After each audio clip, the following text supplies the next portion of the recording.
будем готовиться к начале работы. Переводчики готовы. Потому что у нас очень жесткий тайминг. 15 часов мы должны закончить работу секции.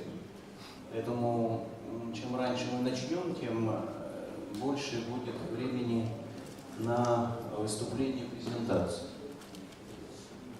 Я напоминаю, наша секция номер 1. Она называется «Большая Евразия. Миропорядок, безопасность и борьба с терроризмом». В рамках нашей секции запланировано 11 докладов, поэтому я вот два коротеньких вступления. Одно техническое, второе такое теоретическое вступление. Техническое объявление. Вот, учитывая, что у нас 11 докладов, то регламент очень жесткий. Чтобы у нас хотя бы 10-15 минут осталось на обсуждение, дискуссии в конце сессии по итогам. Поэтому регламент будет 8 минут, 10 это уже такой дедлайн. Поэтому сейчас, пожалуйста, тексты свои смотрите, подредактируйте, подсократите там основные мысли. Это вот первое. Второе, теоретическая вещь, концептуальная. Поскольку секция связана с проблематикой безопасности в широком смысле, то есть не только безопасность ШОС, но и вообще безопасность Большой Евразии, такого собирательного термина. Здесь, как минимум 4 постановочных вопроса рассматриваются. Первый – это вот эта новая структура, более опасная структура вызовов и угроз в Евразии и ШОС в частности, включая и влияние сирийского вызова, афганского и так далее. Вторая вещь, которая тоже важна, это услуги безопасности. ШОС, в каком формате она может обеспечивать, не являясь военно-политической структурой, не являясь военно-политическим блоком. Третья вещь, наверное, тоже важная, это форматы безопасности ШОС+. Прежде всего, видимо, ШОС плюс организация договора коллективной безопасности и другие. И четвертая вещь – это американский фактор, вообще западный фактор в Евразии. В условиях нынешней конфронтации жесткой, конечно, проблематика безопасности или повестки безопасности модернизируется стран ШОС с учетом вступления Индии и Пакистана. Я не буду подробно, повторяю, у нас очень много времени, я просто обозначил эти 4 хедлайна, 4 постановочных проблемы. И мы переходим к выступлениям наших спикеров. Повторяю, до 10 минут. До 10 минут, чтобы у нас осталось все-таки на дискуссию еще немного времени.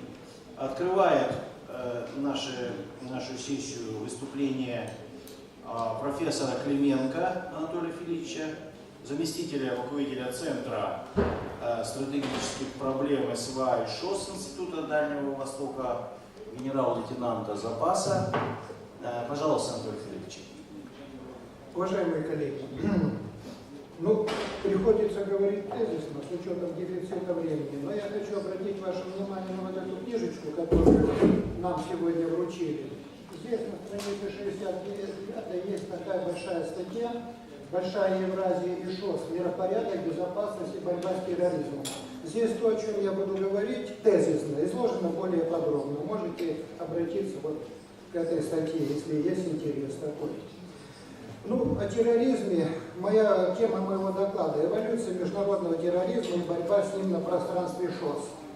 Что такое терроризм, я думаю, в нашей территории, в нашей аудитории объяснять долго не стоит.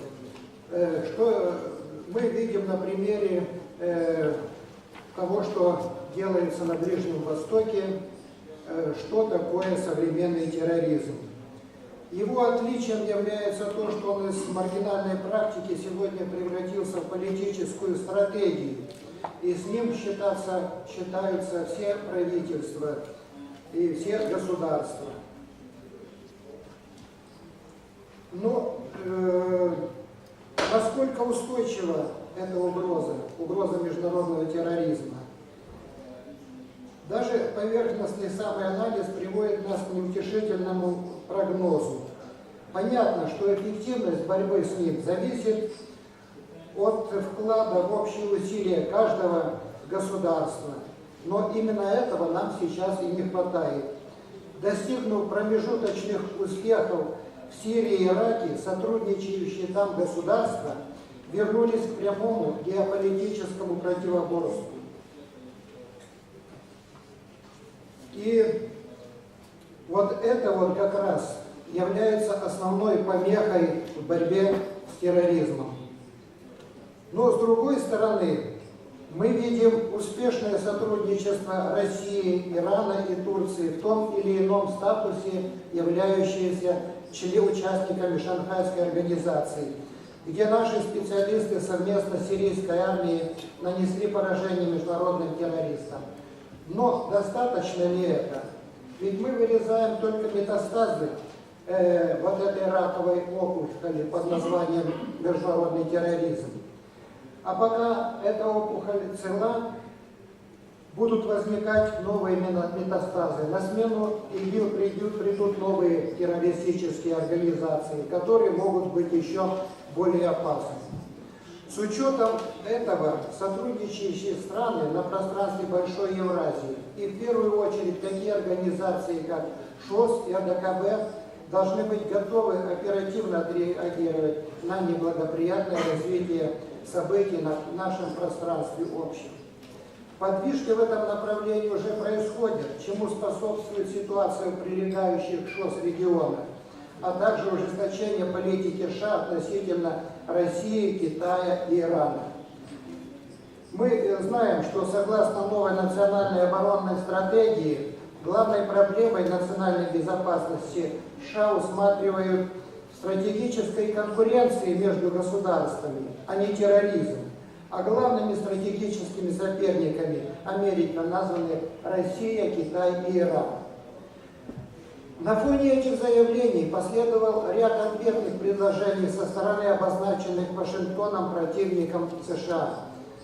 Так, военный атташе посольства КНР в Москве генерал-майор Куин Яньвэй на встрече с председателем Комитета Совета Федерации по обороне и безопасности России предложил России и Китаю объединиться и вместе противостоять давлению Вашингтона и его союзникам.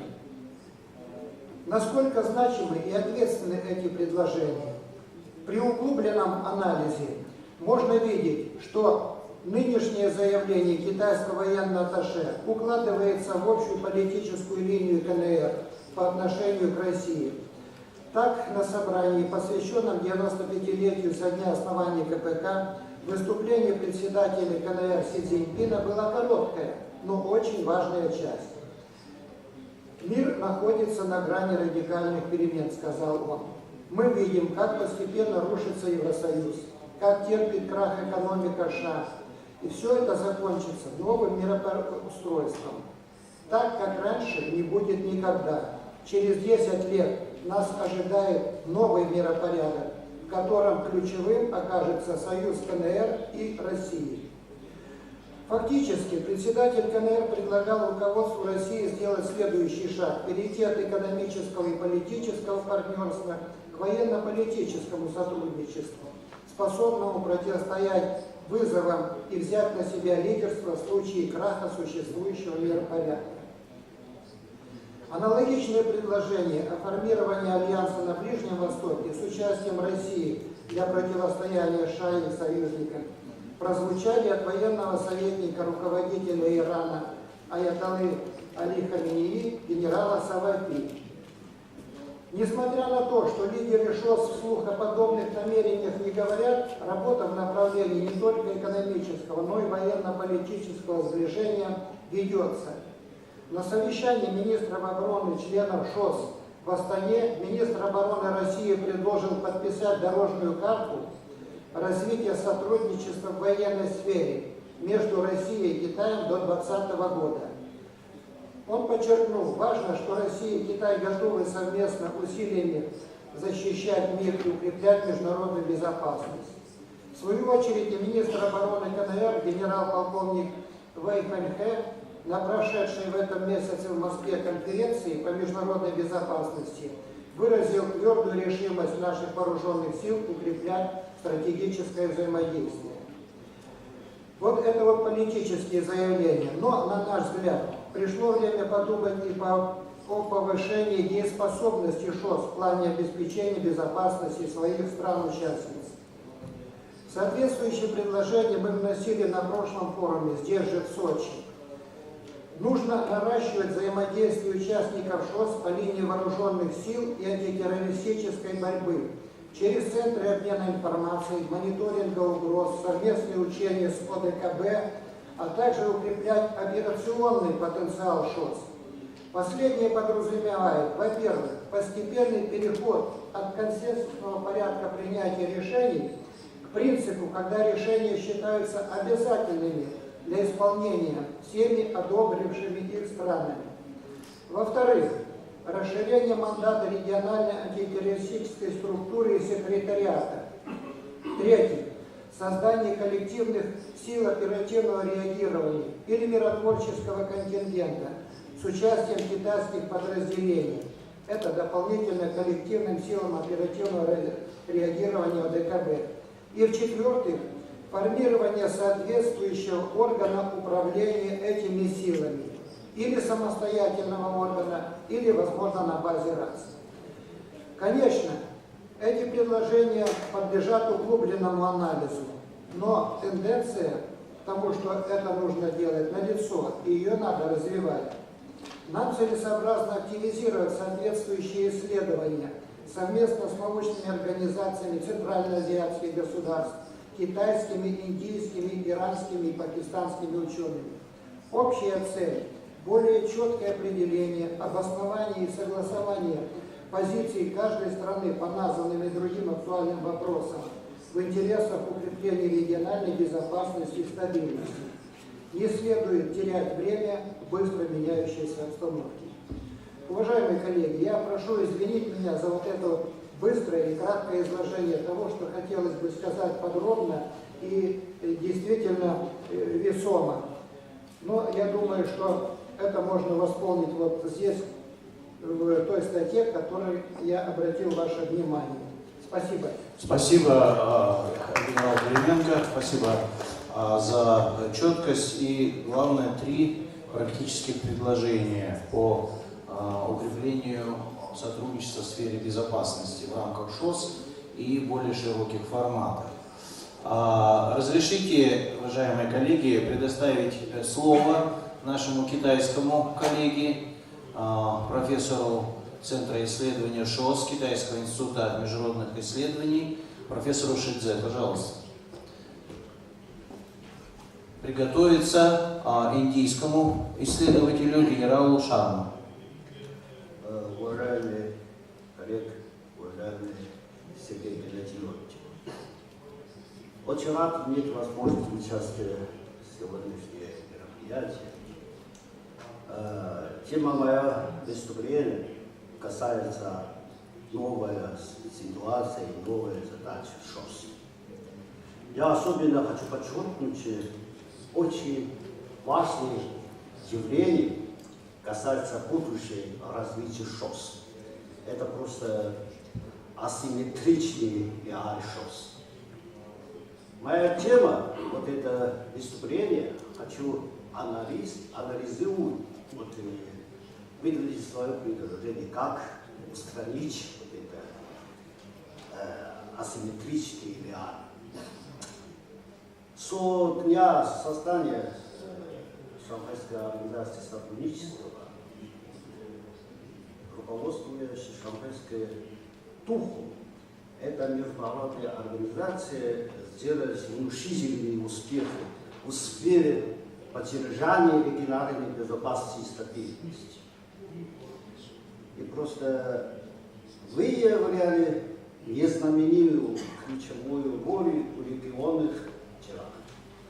Однако, когда эта многосторонняя организация очень быстро растет, и ее статус становится все выше, наблюдаются и асимметричные явления в некоторой степени сдерживают и развивается данная организация. При новой обстановке необходимо уделять внимание асимметричности и нейтрализовать эти реалии.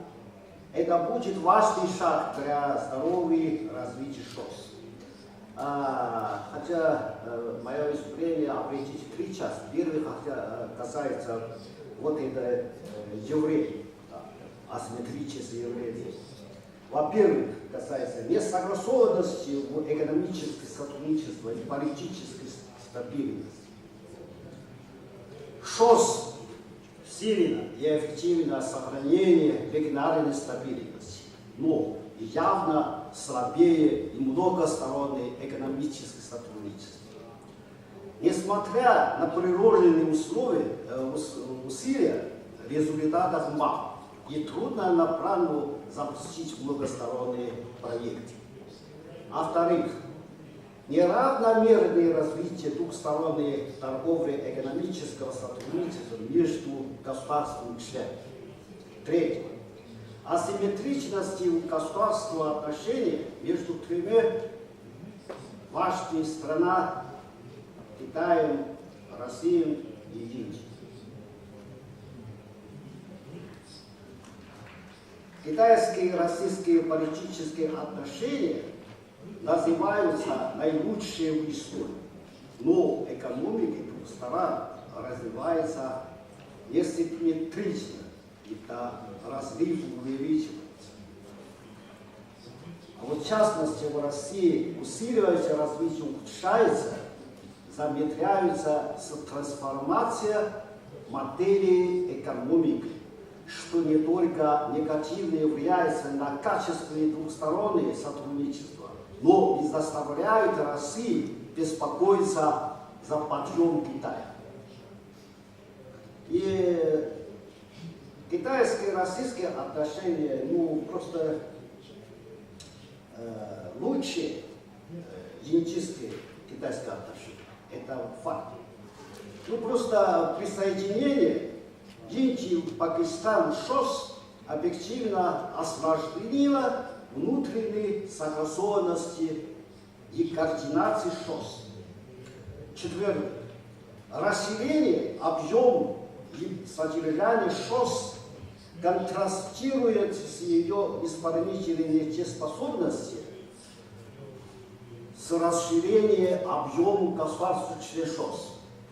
Его влияние быстро возросло, но в то время наблюдалась асинхронная ситуация между исторической миссией ШОС, а ее необходимости усиливать исполнительную способность. По сравнению с расширением объема государств-членов, недостатки во внутренней принятии решений, координации и эффективности ШОС становится все более актуальной. Вставала важная задача в будущем развития перед ШОС внутренней интеграции и перестройки.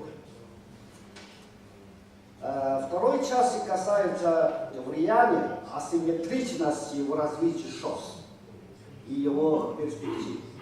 Но если сравниться с региональной организацией АСЕАН, Евросоюз и Северной Америки, асимметричности у ШОС оказались еще более заметны. Это также может быть особенности ШОС. В любой из вышеупомянутой организаций не существует одновременной, несимметричной политической и экономической, многосторонней и просто двухсторонние отношения с крупными странами. Внутренний механизм не был бы диспельцем. В отношении роста экономики Китая сильно выделится совокупные мощи государства увеличится. Но быстрое России и других государств-членов это факт и радует, и беспокоится партнерство в организации. Руководитель Китая выступает за соразвитие, сотрудничество и обоюдный выигрыш, но с этим доброй концепцией трудно снять их озабоченность. С глубокой точки зрения, скорее достижение общего развития станет ключевое содержание для повышения уровня взаимодействия. Кроме того, судя по взаимосвязи между государствами-членами Центральной Азии и асимметричность развития также является основной причиной сложных отношений между государствами Центральной Азии.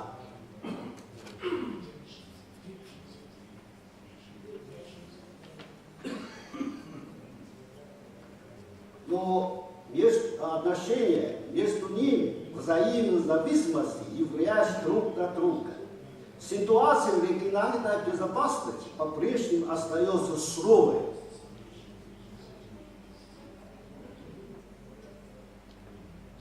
И несмотря на необходимость улучшения уровня сотрудничества в безопасности, надежная основа безопасности заключается в экономическом и социальном развитии. Это и есть предпосылка для долгосрочной стабильности в регионе. Актуальная асимметрия в безопасности и экономическом сотрудничестве предполагает ускорение экономического развития ШОС. На этом этапе, помимо улучшения внутренних условий развития, лишь укрепление многосторонней региональной экономической сотрудничества и будет способности экономического развития государства-членов и таким образом поможет ШОС в новых условиях, как следует выполнить свою историческую миссию. Поэтому для содействия развитию ШОС надо обратить внимание на проблему с асимметрией, необходимо срочно разработать соответствующие стратегии и политические механизмы. Можно сказать, что для достижения равновесия и общего развития жизнеспособности ШОС будет в значительной степени зависит от ее сужения и многих асимметрий, сужения разрыва в развитии. В асимметрии ШОС не может быть коренным образом изменить за короткое промежуточное время, но только через долгая, тяжелая работа можно постепенно улучшать. Для такого международной организации, как ШОС, которая находится в сложной геополитической вихре и с плохой следой развития. Асимметрия может быть неизбежно сопровождающей рост ШОС, но дело в том, что как отвечают на серьезный вызов и возникли в процессе развития. Ну да, по этому вопросу я хочу увидеть третью часть свое предложение, еще три. Первый касается создачи общества судьба ШОС, придавать новое содержание шанхайский дух. Взаимная доверие, взаимный выгод, консолидация, уважение, многообразование, цивилизации, стремление и совместное развитие – вот это надежные фундаменты и преимущества ШОС. Ну, просто благодарю которым ШОС стало образцом нового типа международных отношений в современном мире. Новый период развития создали ШОС в качестве сообщества судьбы, в духе взаимного доверия и общей выигрыша. Совместное обеспечение безопасности не только может быть обогащение содержания шанхайского духа, но и укрепить жизнеспособность ШОС. Эти концепции должны быть актуальными задачами для ШОС, чтобы идти в современные и отвечают это новые вызовы. А второе предложение касается сфокусировать на внутреннее строительство ШОС и постоянно повышение способности принять решения естественно. Внутреннее строительство ШОС должно адаптироваться к новой ситуации. То есть необходимо непрерывно расширять объем, сделать новый шаг внутренней институционализации и дать возможность развиваться сбалансированный и здоровый образ. Третье. Изучение перспективного плана развития дорожной карты ШОС. ШОС уже стала международной организацией с растущим влиянием.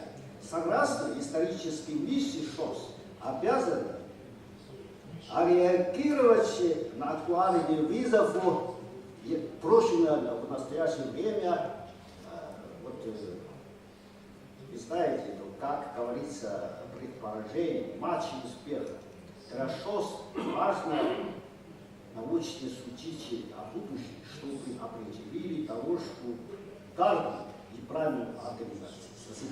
Спасибо, товарищ Шидзай, спасибо за ваши 3 предложения.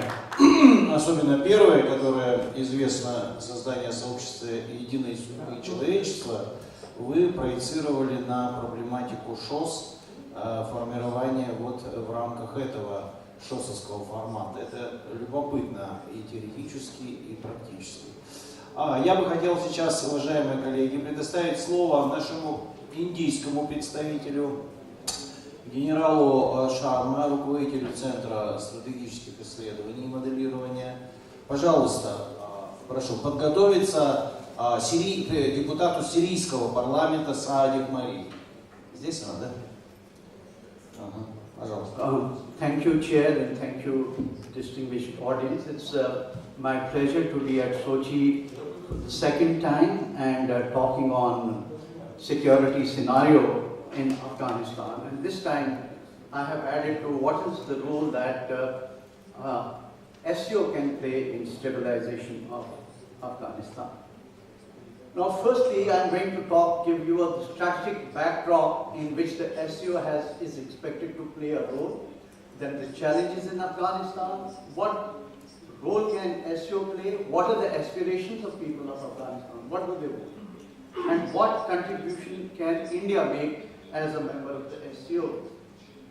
Now, in the strategic backdrop, I would commence by saying those who cannot learn from history are doomed to repeat it. And let's look at the history of Afghanistan. We had the shining period of this whole Eurasian space when you had the Silk Route, which was the conduit of trade, transit, and cross-fertilization of civilization. And then, when that phase got disrupted, we had number of invasions which came into the Indian subcontinent, and the current phase is actually a last phase of the 3 great games which were imposed by external powers on Afghanistan. And consequences for Afghanistan have not been too good. The first was it became a buffer state. Second, it became an epicenter of international terrorism when the foreign powers legitimized using religion as an instrument of state policy. And now we are in the third stage, which is lingering on. At the same time, geostrategic location of Afghanistan gives us a plethora of opportunities for the regional integration of this entire region. You have the North Distribution Network, you have access to Pakistan, Then you have Chabahar, Zaran, North-South axis, you have multimodal belt and road initiative, the CPAC, You have Lapis Lazuli transport corridor, the Persian Gulf corridor, the Ashgabat agreement. You have Afghanistan, Pakistan, India, and Pakistan, Tajikistan trade and transit corridor, right? And there is a possibility of a pan Central Asia, South Asia energy grid, TAPI, IPI, CASA 1000. There are so many opportunities that Afghanistan as a strategic bridge offers us. But there are challenges, and we have to address these challenges. If we are not able to address these challenges, all this will remain as a pipe dream. What are these challenges? Firstly, take a hard look at the health of Afghanistan as a viable nation state. Well, it requires a multi-domain, a multi-pronged approach. You look at it is lowest in the human development indices. Corruption is very high. It's a fragile state.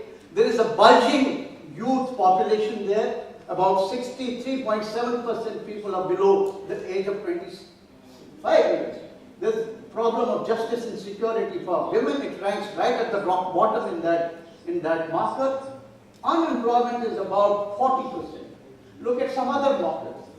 90% foreign aid dependence, opium-centric agriculture sector, about 2/3. There is a political uncertainty running up to the October elections. And to top it all, you have a very serious problem of terrorism. It is ranking number 2 in the global terrorist list. Now, the biggest problem here is the armed groups. What is their ideology and what is actually their modus operandi? What is the level of violence here?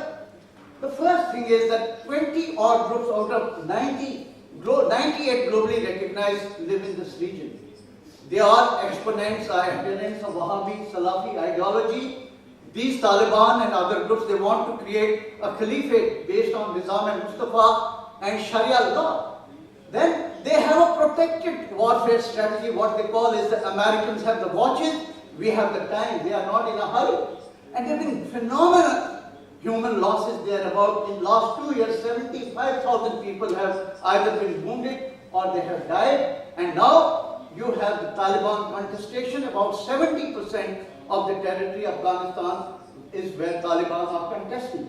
There is the rise of Islamic State of Khorasan, and they are even more virulent in their methods because they follow a concept of takfir, which tantamounts to even beheading people who are Sunnis and not adherents to their ideology, and even non-Sunnis.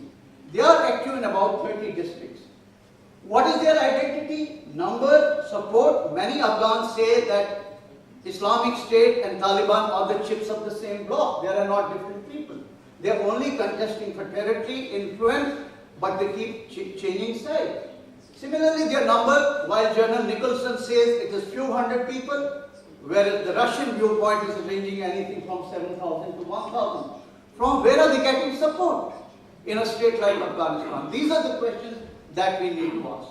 While Russians and the other countries, they blame that it's a creation of US. The US is blaming Russia that they are supplying weapons to Taliban. And then there is the escalation of violence to northern Afghanistan. And if northern Afghanistan gets destabilized, this violence is going to radiate into Central Asia and will have adverse effect on the critical infrastructure which is being developed in Central Asia. On the other side, US is following a two-pronged strategy. On one hand, they want to sort of weaken Afghanistan, Taliban, and on the other hand, they also want to keep the doors for negotiation open. They have this Operation Khalid going on there, and in which they basically want to retain control of the provincial states, provincial headquarters, and they want to reclaim areas from Afghanistan, Taliban, and then they want to actually provide security umbrella to the areas where the critical infrastructure is being developed and copy destruction, etc. But at the end of the day, where are we leading today? General Nicholson says there is a strategic stalemate which is prevailing in Afghanistan. The other viewpoint is that Taliban are actually gaining ascendancy. They are on the rise and they are actually gaining more ground.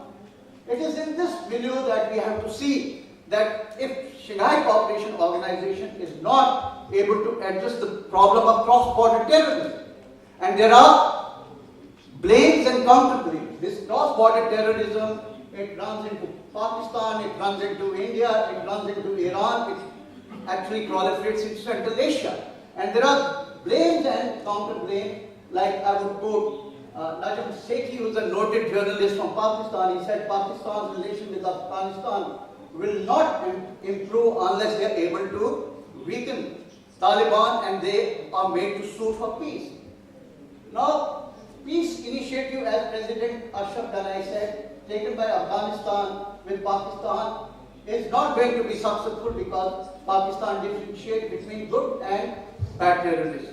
On the other hand, the Pakistani narrative is they have just given a dossier to Afghan that look at these are the numbers of Tehrik-e-Taliban of Pakistan and many other organizations which is using your territory for attacking Pakistan. So unless we are able to comprehensively deal with cross-border terrorism as a critical driver of terrorism there, we are not going to proceed any further. Next issue here is the drug trafficking, which is increasing despite US spending about $10 billion.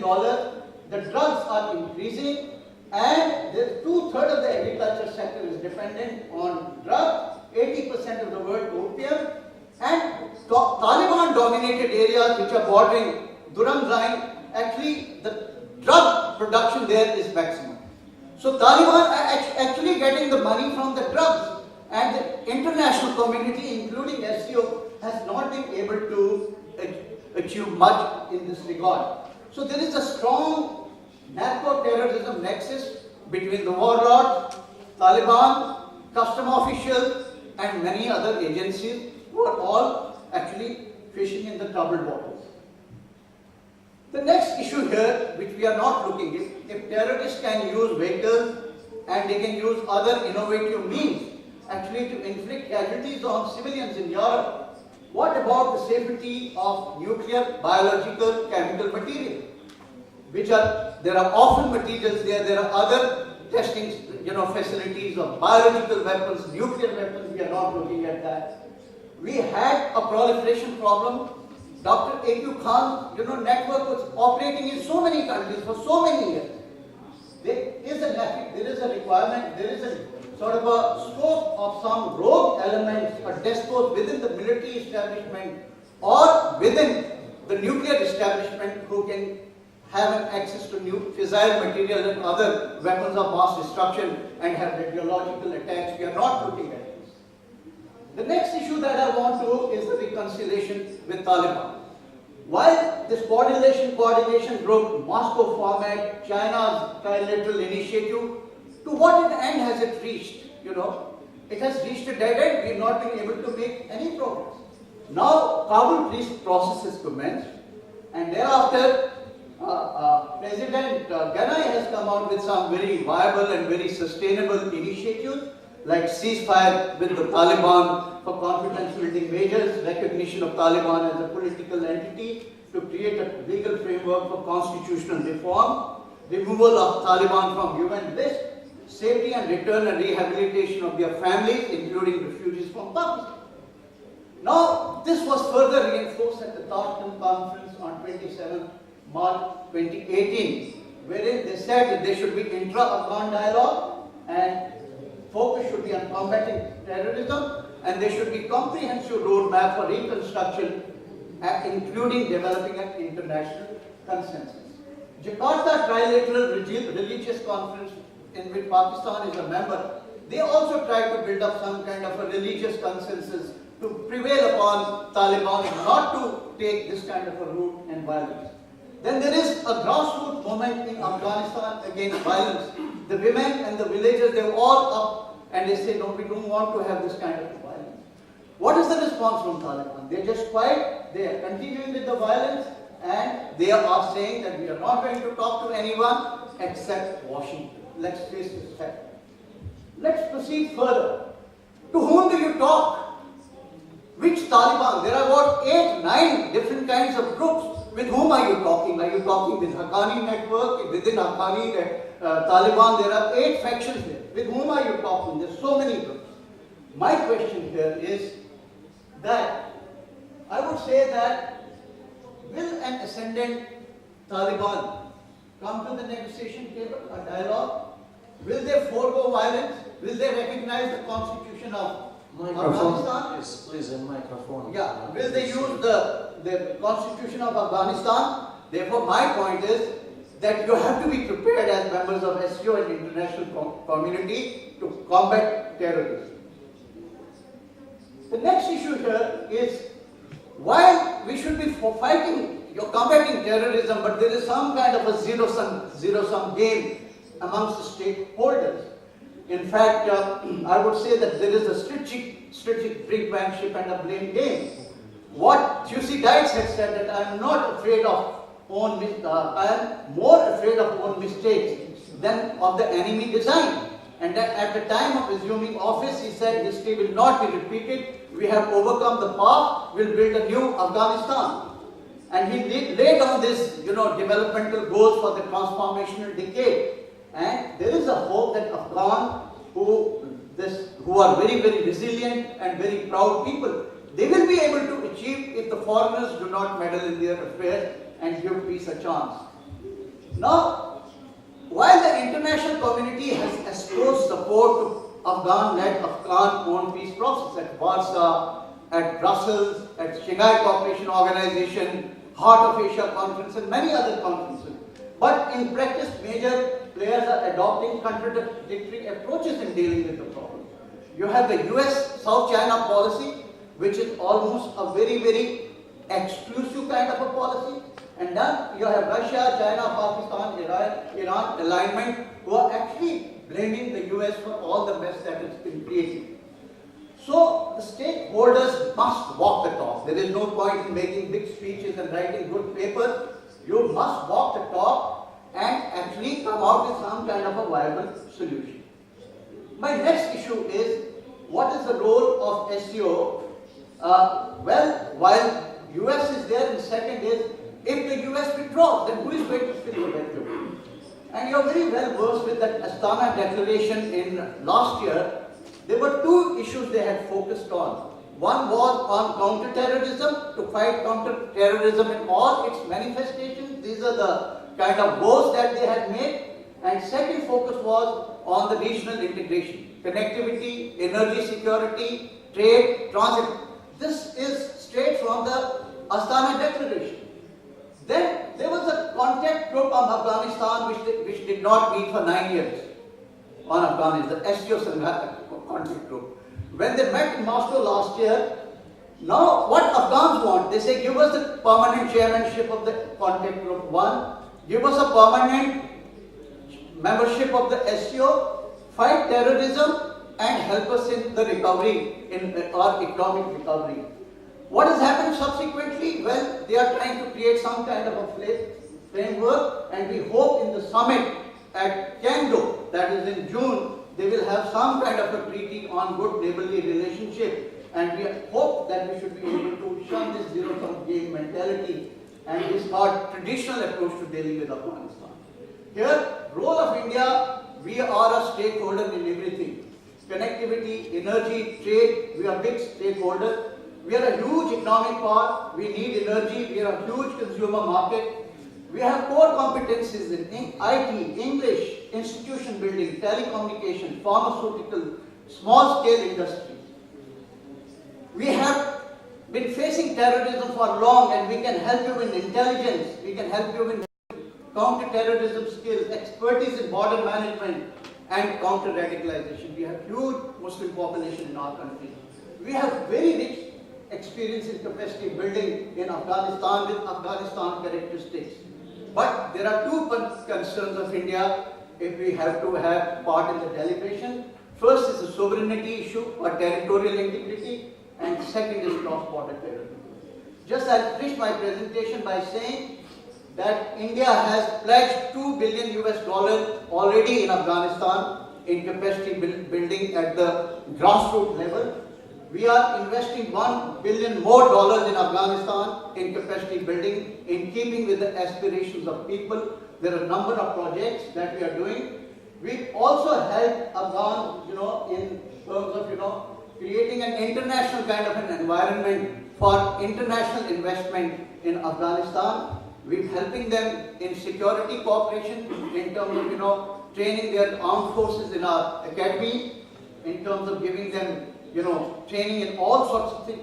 And we have a memorandum of understanding on technical cooperation to train the Afghan police.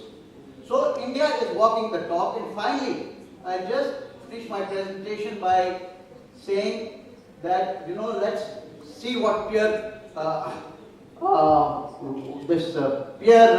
Webb said. He said that in our times of rapid change and discontinuity, crisis of perception, the inability of seeing the novel reality emerging, being locked in inside obsolete assumptions has become the main cause of stress failure. Let this not apply to Afghanistan, and let's have hope in the people of Afghanistan, and let the SCO be an enabler to help Afghans build a new Afghanistan. Thank you.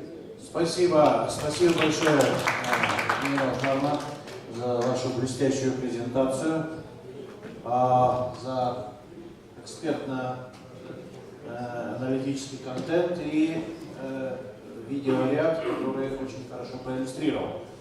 Уважаемые коллеги, я хочу предоставить слово представителю многострадальной Сирийской Арабской Республики, менеджеру компании «Архитектура и дизайн», депутату парламента Сирийской Арабской Республики, госпоже Сааде Кунари. Пожалуйста, приготовиться российскому представителю Батюкову Владимиру Юрьевичу. Пожалуйста. Just let me remind you with the title that I choose for my speech is Toward the East, or Heading East. Syria is changing the world order. We woke up 3 days ago on a triple aggression against Syria. Attacks Damascus, Homs, and other regions under the name of strike. But it's not a strike, it's an aggression. But you know why? Because Syria got success in fighting terrorism and get the victory. Because the Syrian army defends its homeland with their blood to protect their people and the security of the state. Because Russia supports Syria and they are fighting together against this proxy enemy. Because Iran supports Syria as well in this war against terrorism. Because China, in addition to Russia, used the veto in the Security Council against all decisions and resolutions that can threaten the security and the stability of Syria. Because we together protect Damascus after 7 years of war, the oldest capital in the world, 9,000 years before Jesus Christ. Because we regained Aleppo, the economical capital of Syria, the oldest populated city in the world, 12,000 years before Christ. Because we liberate together Palmyra and protect the rest of the ruins that became a witness of the Roman Empire glory and a witness of the woman leaders' age in Syria, where Zenobia governed the queen of Syria in that age. So because this state today refused this American dictatorship, refused the acquisition of the international decision and dominating the world, destroying states and societies, sometimes by direct war and other times by proxy war, so that's meaning the terrorism war. This aggression came because they helped Syria in cleaning the rural of Damascus, Al-Ghouta, from the terrorist organizations that raided the capital, which was bombing Damascus everywhere during 7 years, killed civilians, kids, they attacked schools, hospitals, churches, and mosques.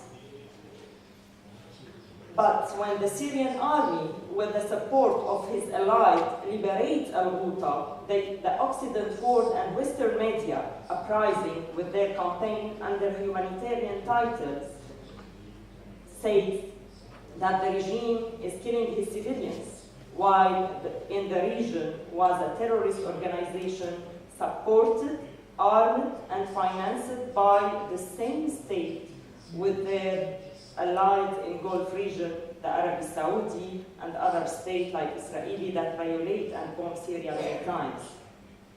So those states, they attack states, dismantle societies, pillages their resources, oil and heritage, destroying history, culture, and civilization under many pretexts and humanitarian ties.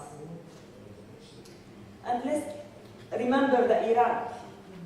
They destroyed Iraq through 18 years under the pretext that Saddam Hussein has weapons of mass destruction. They destroyed the state, the army, dismantled the society, etc. And after 18 years, the commission says that they found nothing, and the report was put in a coffin for and to not be opened before 60 years. Why? For the same reasons, they attack Libya, the source of oil and gas. They attack Afghanistan. They attack Yemen, one of the oldest civilizations. They attack, in the past, many states as well. And other states who say no and refuse the obedience. And now they wanted to punish Russia and Iran, and maybe later on China, because they don't obey the orders and decided to support Syria. Who nominate the United States to be a judge of justice and punish the state one by one? It is the unipolar world war order that was leading by only one state, the United States, since the fall down of the Soviet Union. The world order changes upon the big empires fall down, and also with concerning their relation with our region, the center of the world. When the Ottoman Empire fell down, a new world order has begun to reformulate. The First World War happened and finished by repartition of the Middle East, the big Syria and the natural Syria, the heritage from the Ottoman Empire, with Sykes-Picot, in parallel with the Bolshevik revolution in Russia and the beginning of the socialist political regime. But with the Second World War also, a new world order started to reform with a bipolar system between the United States and the Soviet Union to make a new balance in the world. And after the fall down of the Soviet Union and the US invade the world and want to dominate the state as much as the European countries by dominating the EU decision as well. So they started many wars, arriving to the so-called Arabic Spring War, which is the proxy war through terrorism to destroy state and societies. We found that all stages of a new world order happened in our region, because it's based on the interest of the big empires in our region, which open to Mediterranean, where there is resources of energy, the international commerce road and the transit. That's why to accuracy of the international decision. And here we can ask, the SCO without our region, without Syria, can he achieve? And Syria today is the center of the world, strategically and geopolitically. The Syrian war today is the axis and the basis of reforming and reformulating the world order, but to multi-polar system. by reformulating the state relation and resetting the alignment of attitude and positions in front of the aggressor war against Syria. Today, the world is divided between two parts. There is a state, a democratic state, which respects state sovereignty and people, and those states has history and civilizations, and other states which want to destroy state and societies based on principle of interest when they are out of the history. We are in front of world without values and principles. While the democratic forces in the world led by Russia and China, the BRICS and Shanghai states, and all movements that refuse the US dictatorship are reformulating the world of tomorrow.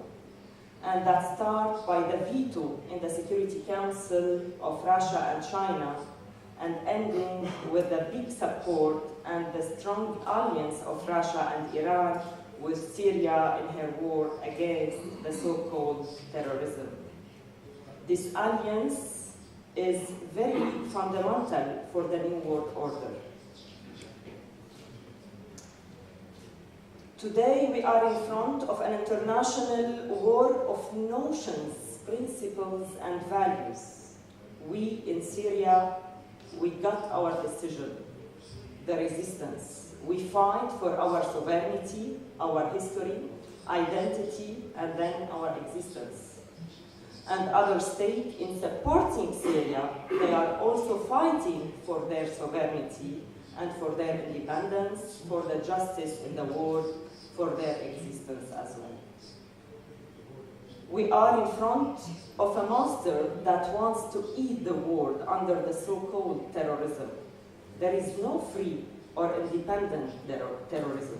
There is always bridle that leads and controls. The civilization of the West today is Jabhat al-Nusra, Daesh, Jaish al-Islam, the so-called the moderate armed opposition, and defending for them, the West wants to attack Syria, the center of civilization.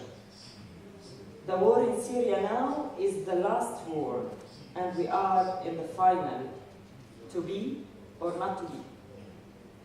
We have the chance and the opportunity today to retake our place in the world and redesigning our world together. The political and the military support and alliance is not enough to remodeling and restructurate the world.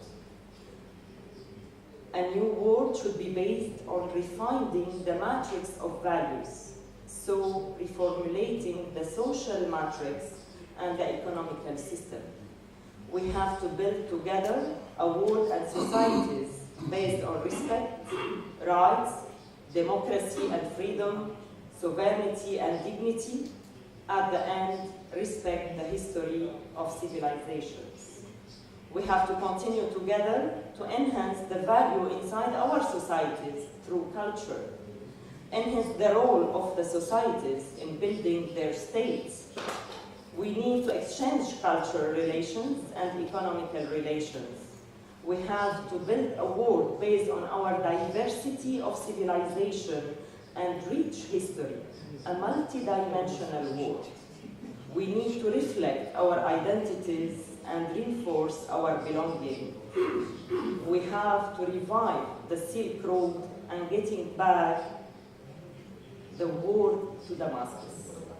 Thank you. Спасибо большое, Мария. Большое спасибо за ваше прекрасное выступление. Very beautiful speech. Thank you very much. Мы просто сердцем и разумом каждое слово понимаем в России. Это отдельный большой разговор, но все в зале прекрасно знают, что это такое. Мы видим по телевидению каждый день борьбу с терроризмом. Сейчас я хотел бы предложить слово профессору Батюку Владимиру Игоревичу, руководителю Центра военно-политических исследований Института США и Канады Российской академии наук, приготовиться представителю Азербайджана, депутату Милли Меджлиса, профессору Мусабекову. Пожалуйста. Добрый день, уважаемые коллеги. Тема моего выступления – это место России и Китая в военно-политической стратегии администрации Трампа.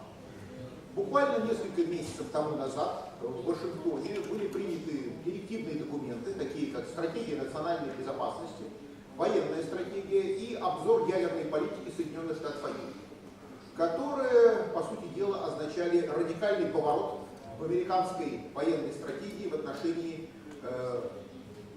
двух наших государств – Российской Федерации и Китайской Народной Республики. И более того, это вообще очень серьезный сдвиг в мироощущении современной Америки, в понимании места Америки в современном мире.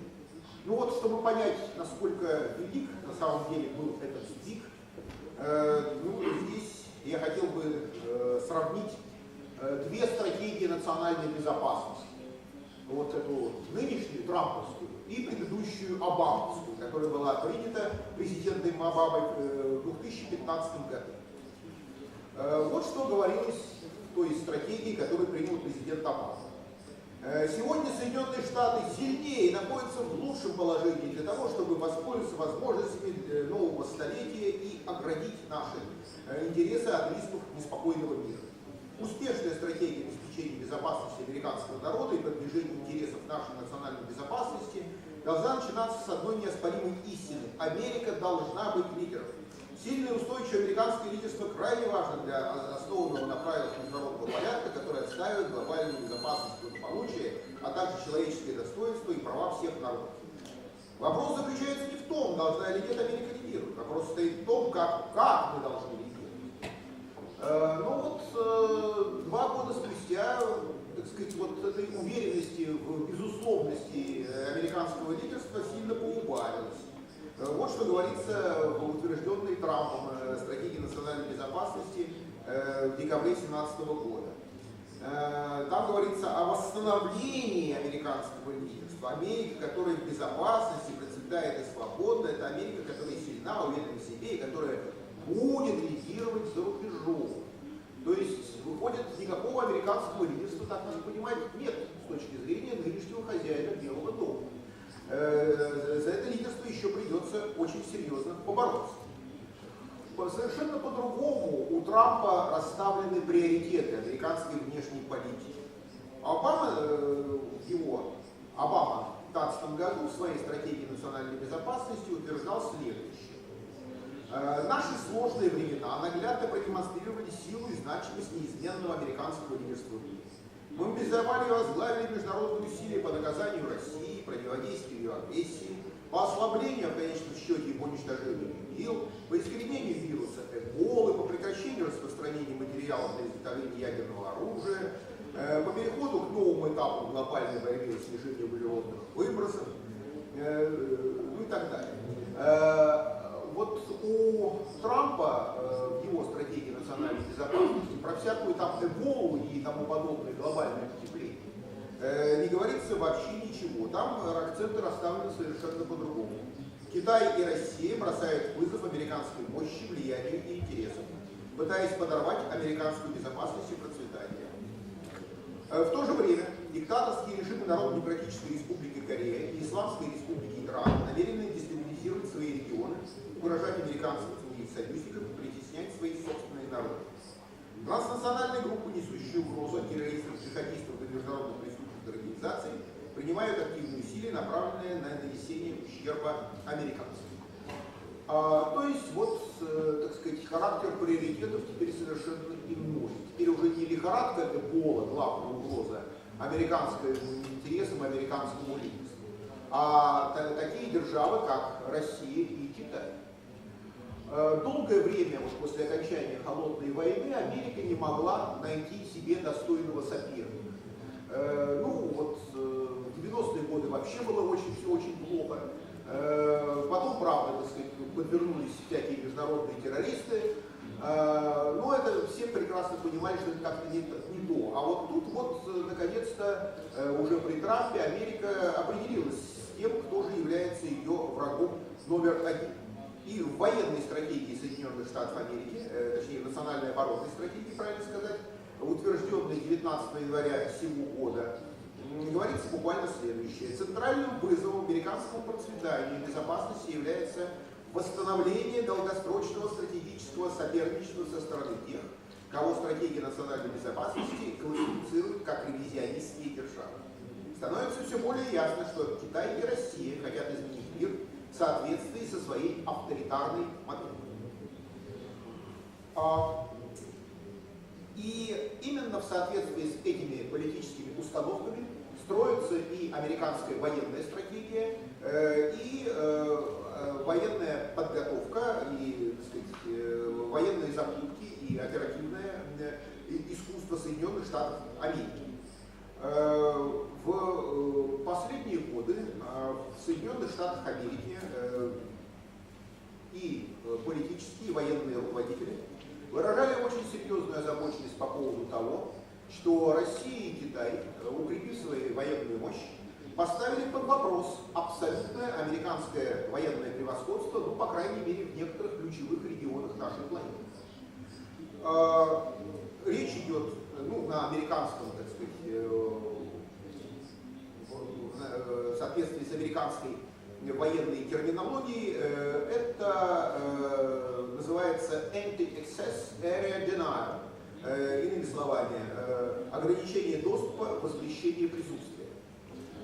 Действительно, вот, что касается таких, например, регионов, как Восточная Европа, Южно-Китайское море, в несколько меньшей степени Ближний Восток, здесь американцы уже не могут хозяйничать, и американские военные уже не могут действовать так же свободно, так же, так сказать, не встречая никакого реального сопротивления, как это было еще буквально несколько лет тому назад.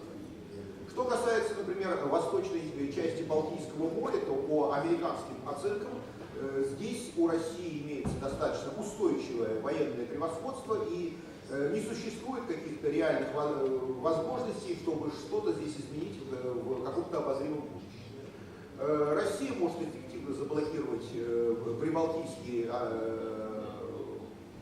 страны-члены НАТО и с моря, и с воздуха. И вообще, по, так сказать, тем, в соответствии с командно-штабными играми, которые были проведены некоторое время тому назад в Соединенных Штатах Америки, российским вооруженным силам понадобится 60 часов, чтобы установить полный военный контроль над республиками Прибалтики и таким образом создать сухопутный коридор в Калининградский эксклав. Аналогично складывается ситуация и в Южно-Китайском море, и в районе острова Тайвань. Еще совсем недавно без американского разрешения китайцы, что называется, и рук не могли вымыть в морях, омывающих китайское морское побережье. Но эти времена уже давно прошли. Благодаря серьезным усилиям по укреплению и количественного, и качественного оборонного потенциала Китайской Народной Республики, теперь Народно-освободительная армия Китая может достаточно эффективно противодействовать американским военно-воздушным, военно-морским силам в прибрежной зоне Китайской Народной, 400-мильной прибрежной зоне Китайской Народной Республики. Корпорация РЭНД в прошлом году провела свою оценку возможности локальной американо-китайской войны за, так сказать, контроль над островными владениями в Южно-Китайском море. Выводы, ну, в общем, заставили многих, я так полагаю, задуматься в Соединенных Штатах. Если такой конфликт разразился бы, то он стал бы для американцев наиболее кровопролитным и разрушительным, ну, со времен, по крайней мере, Второй мировой войны. По американским оценкам, американцы потеряли бы не меньше, чем одно авианосное ударное соединение в ходе такого гипотетического военного конфликта. Таким образом, по американским оценкам в настоящее время Соединенные Штаты Америки сталкиваются с усилившимися и гораздо более активными и в военном политическом отношениях России и Китая. И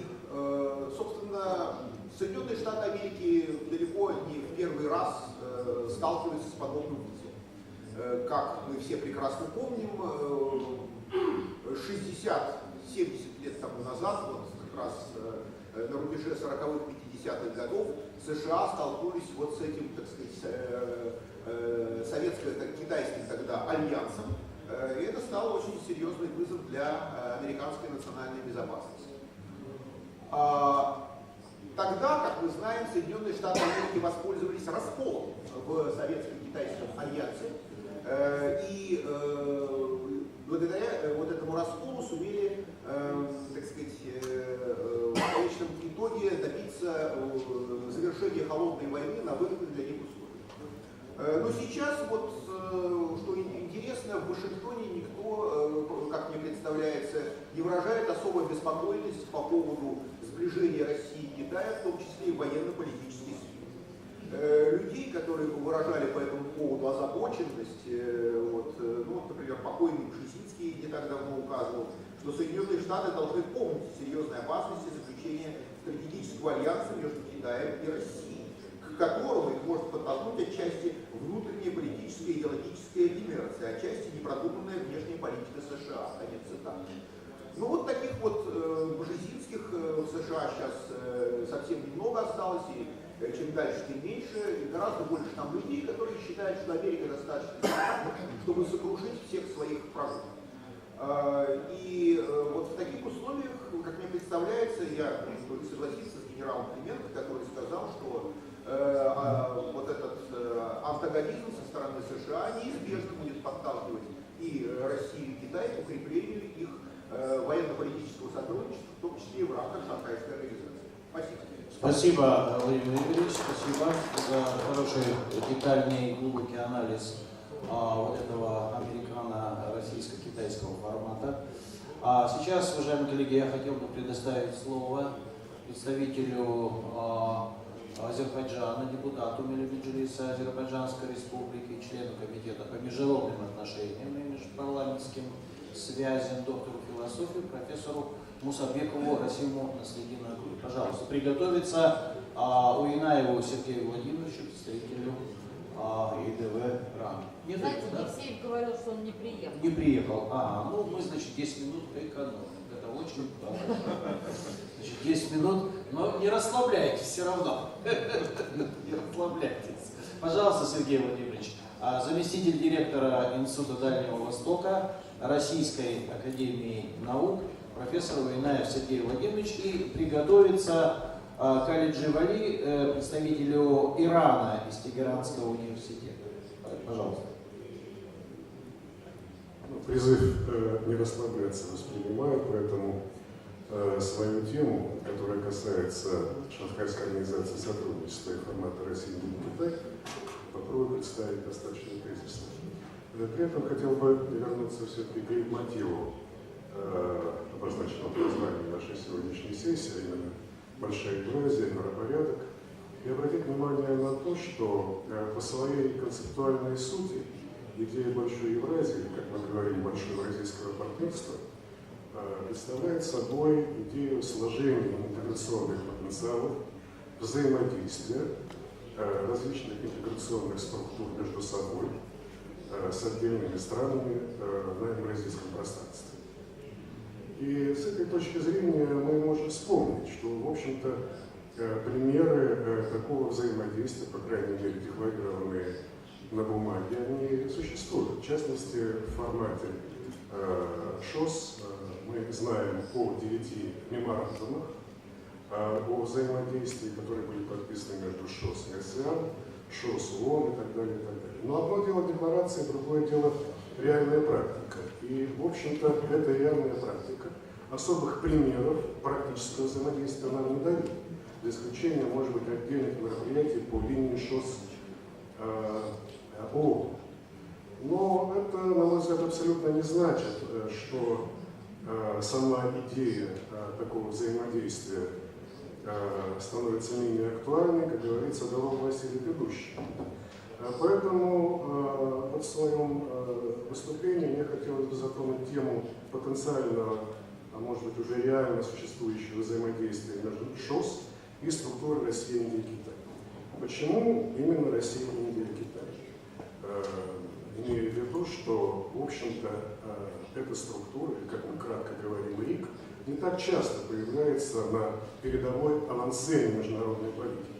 Но, с другой стороны, мы не должны забывать, что речь идет о так называемой большой евразийской тройке, странах абсолютно значимых, и не зря сегодня на пленарной сессии несколько раз и выступление индийского делегата, и китайского делегата звучала тема сотрудничества России, Индии и Китая именно в контексте ШОС.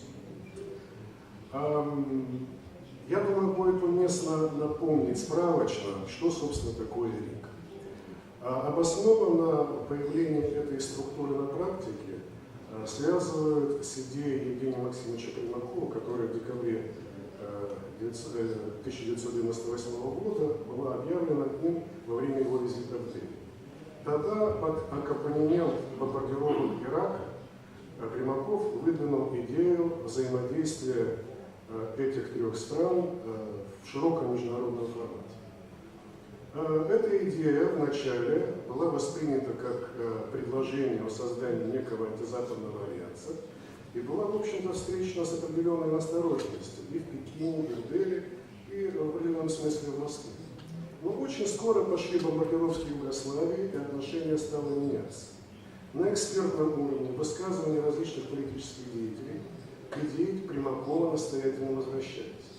И после ряда экспертных разработок, ряда мероприятий экспертного характера, особенно после того, как в Москве прошла конференция с участием ведущих политологов трех стран, с участием отставных дипломатов на таком псевдо-неофициальном уровне, вернее, даже сказать, псевдоофициальном.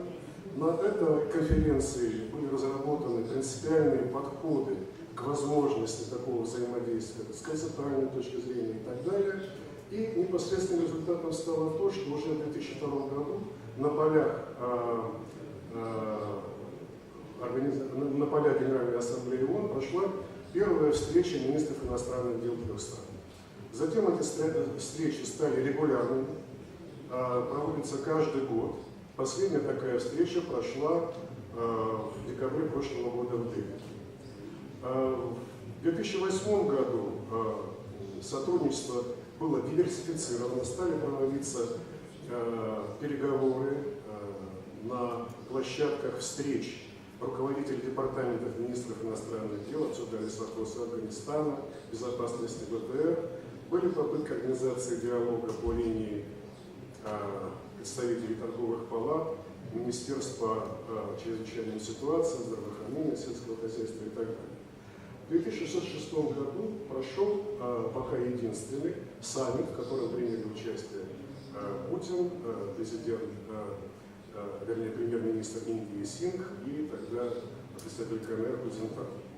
Не исключено, сейчас есть некие предпосылки к тому, что саммит может быть организован вновь. По крайней мере, на экспертном уровне есть такие соображения. Последнее, касательно истории РИК, уместно сказать, что РИК, если воспринимать его в формате РИК+, де-факто стал предтечей и внес свой весомейший вклад в то, что в 2008-2009 году начала свою практическую работу объединение БРИКС. Дело в том, что многие концептуальные организационные наработки, оформившиеся в структуре России, Индия и Китай, были востребованы в более широком формате БРИКС, и БРИКС, как мы все знаем, достаточно успешно заработал. Возвращаясь к взаимодействию между ШОС и РИК, ну, наверное, чтобы проанализировать эту историю, есть смысл обратить внимание на черты сходства, которые дают возможность такого взаимодействия, и различия, которые такое взаимодействие лимитируют. Ну, три момента. Первый – это пересекающий состав участников. После того, как Индия полностью вошла в качестве полноформатного члена в ШОС, фактически РИК полностью, все страны РИК являются странами ШОС.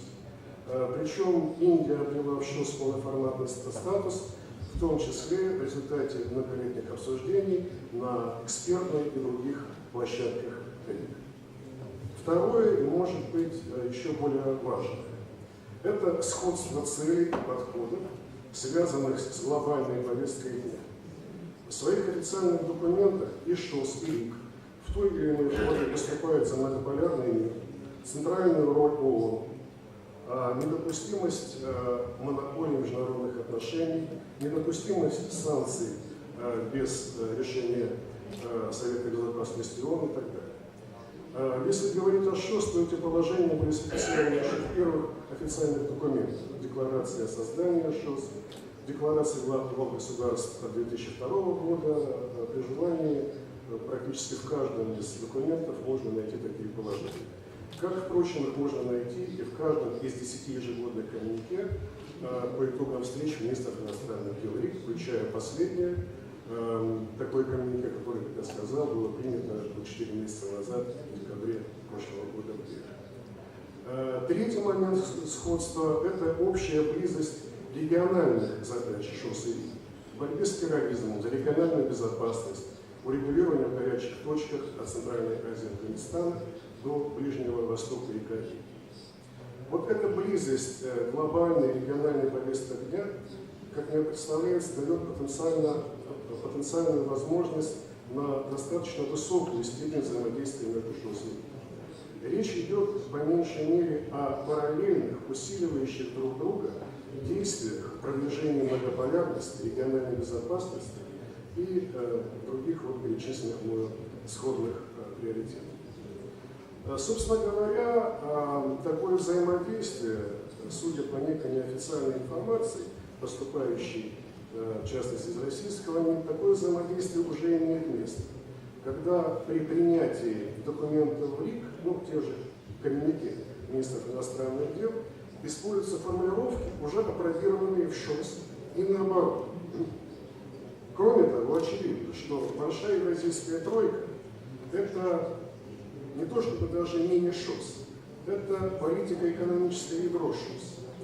С одной стороны, в РИК ШОСовские тяжеловесы могут согласовывать важные, порой деликатные моменты, в том числе в контексте китайско-индийских разногласий, в контексте проблемы взаимодоверия, которая возникла сейчас в ШОС в связи с полноформатным принятием Индии. И вот этот согласованный на площадке РИК совместный голос имеет повышенный шанс быть услышанным другими участниками ШОС при обсуждении собственной повестки. С другой стороны, очевидно, что с принятием полноформатной члены Индии сама площадка ШОС увеличивает институциональные возможности трехстороннего формата. Не зря в коммюнике РИК официально и не раз говорится о необходимости координации трех стран в рамках ШОС. Есть потенциал сотрудничества и в продвижении евразийской интеграции, в том числе российской инициативы о большом евразийском партнерстве. Не секрет, что у трех стран здесь есть свои особенности. Россия и Китай, об этом сегодня говорилось на пленарном заседании после косвенно, достигли согласия, что ведущееся сейчас сопряжение проектов ЕАЭС и экономический пояс Шелкового пути является первым этапом в продвижении Большой Евразии.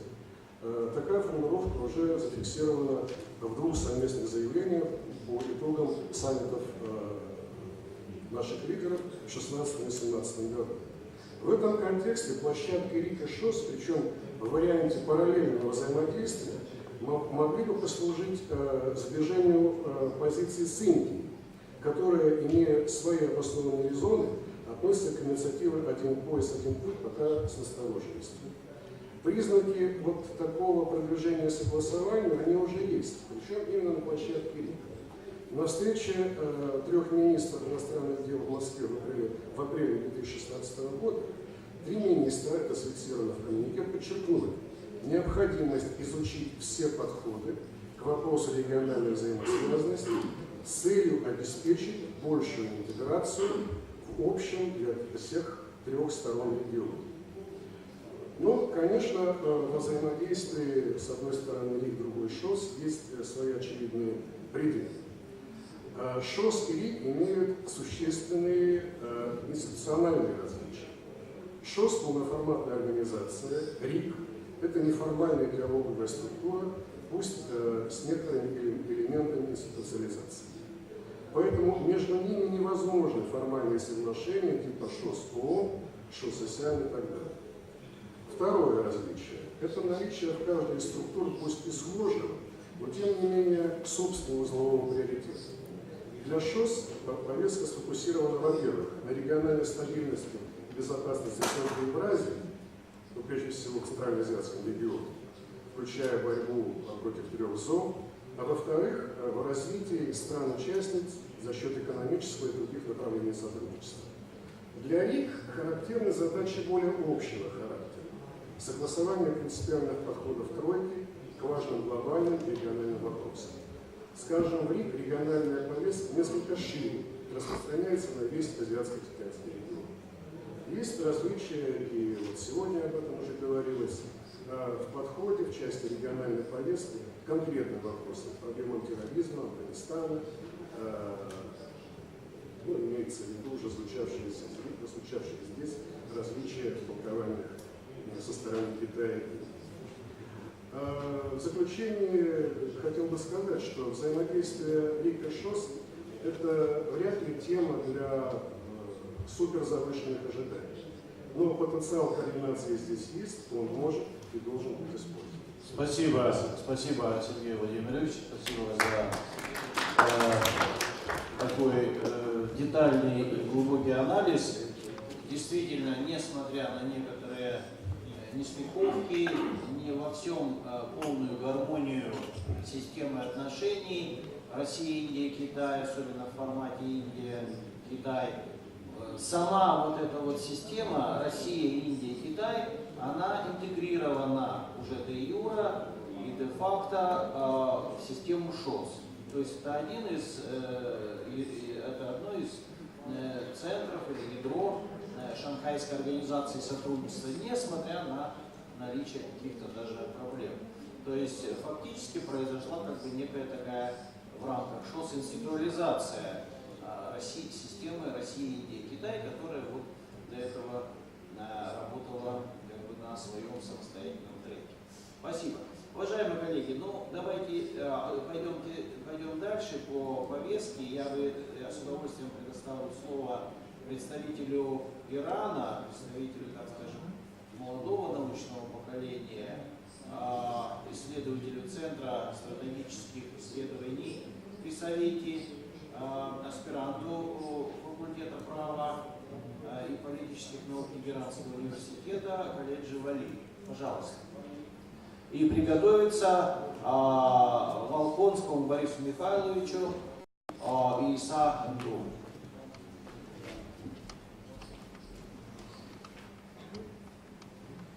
Thank you, Mr. Chairman. I would like to take this opportunity to thank you and your colleagues, especially Mr. FCF, for invitation and excellent organized conference in the city of Sochi, Russian Federation. As you know very well, the Shanghai Cooperation Organization, which is considered as one of the regional mechanisms of Eurasia, is in a very sensitive situation. According to past experience and current developments at the regional and international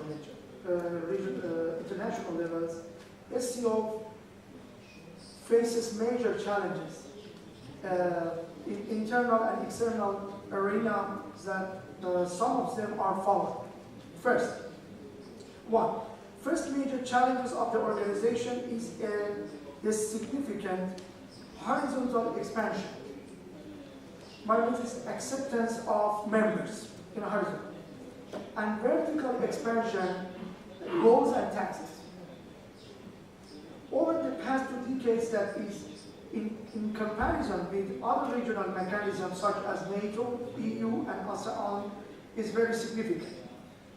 This process has diminished the mobility agility and coherence of SCO.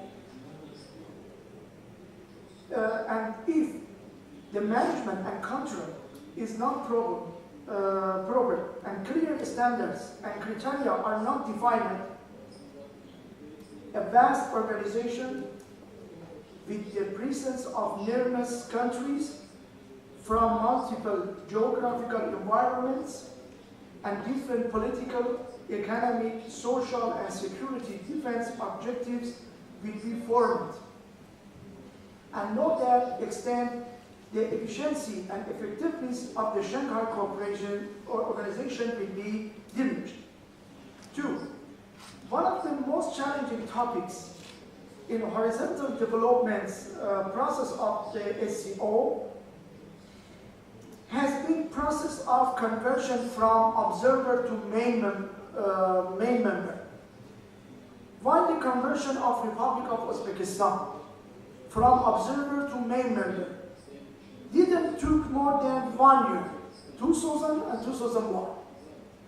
But the process of conversion for the India and Pakistan lasted 12 years, 2005 to 2017.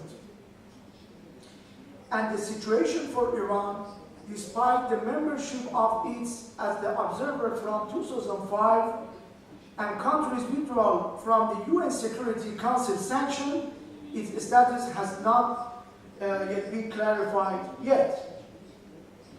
This situation is not likely to be probable for other observer members like Mongolia, Belarus, and Afghanistan in the future.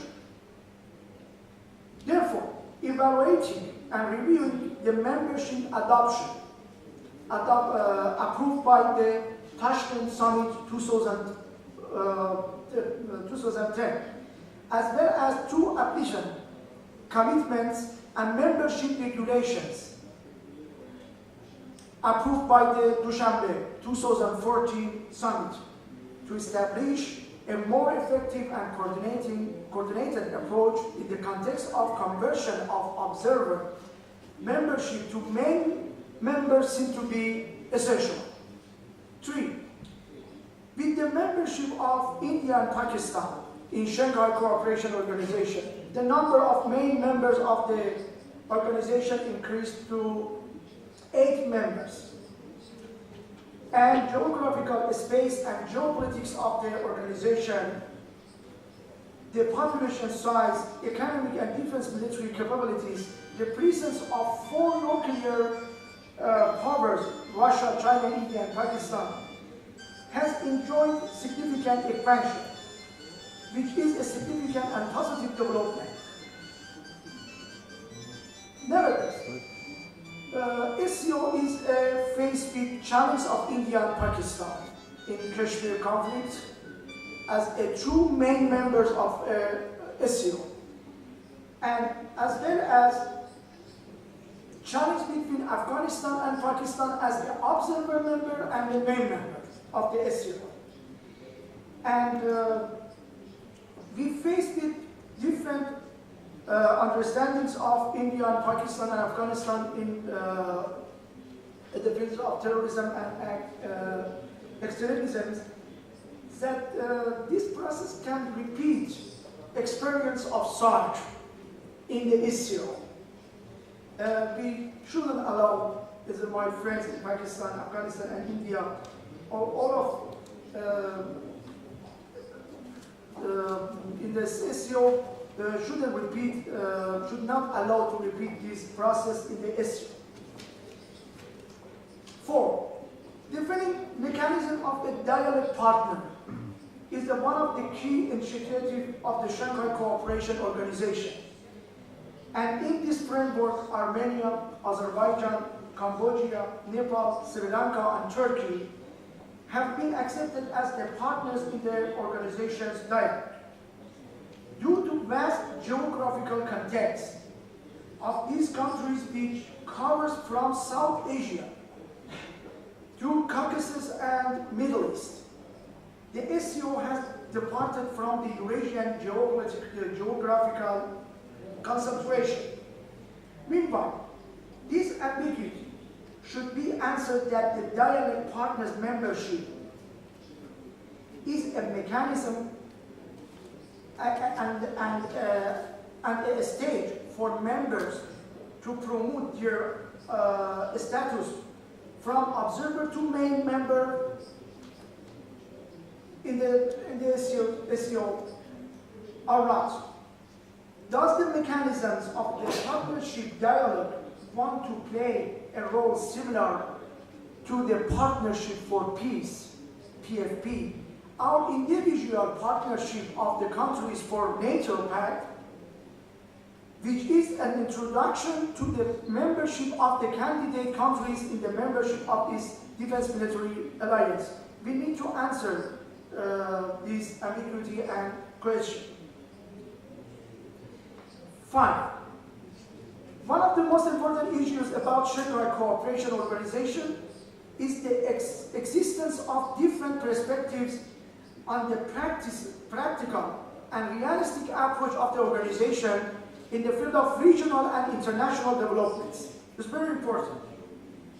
The key question, ambiguity, is whether the SCO is an intergovernmental organization that deals only with the political and security issues of Central Asian region and its surrounding regions, or as the organization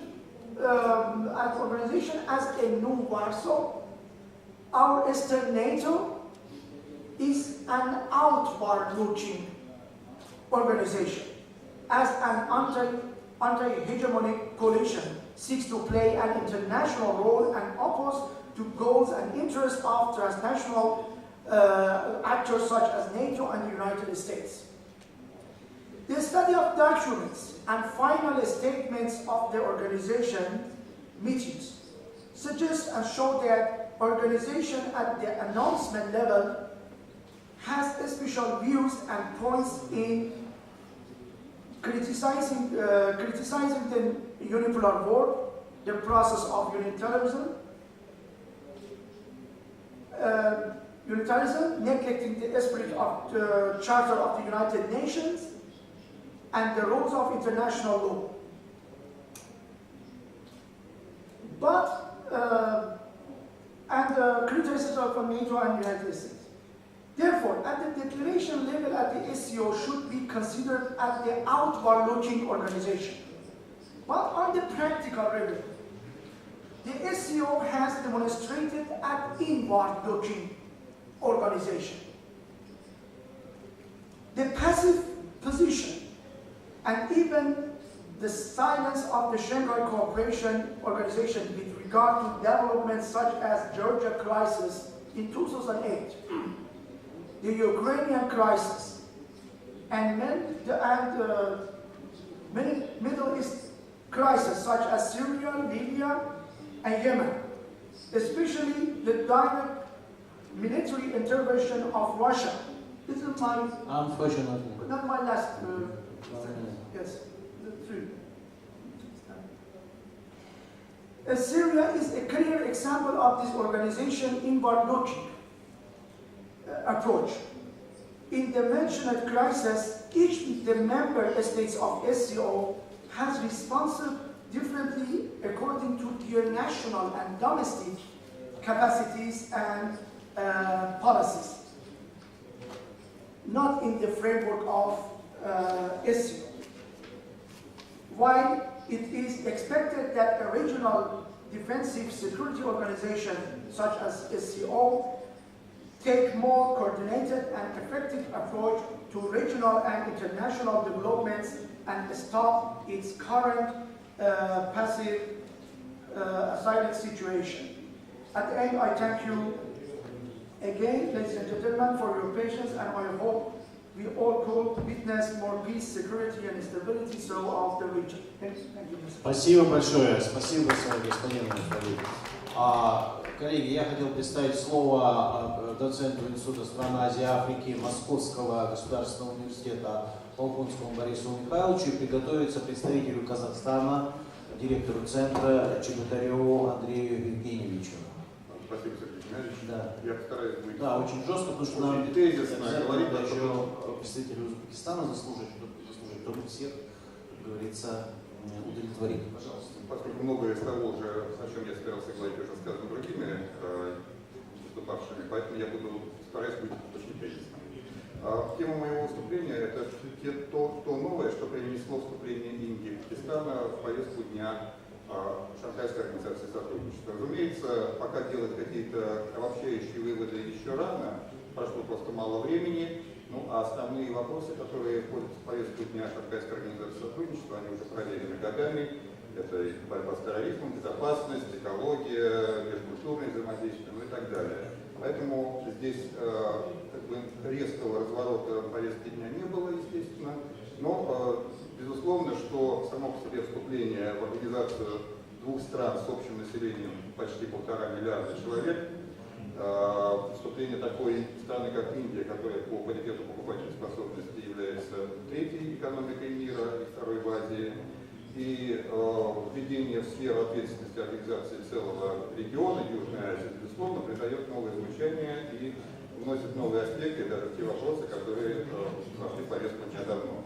Я начну с того, чего многие опасались при вступлении Индии и Пакистана в ШОС, о чем сегодня тоже уже говорилось, но что, к счастью, пока, во всяком случае, не вошло в повестку дня организации. Это проблема переноса двусторонних проблем в отношениях Индии и Пакистана на арену, на площадку ШОС.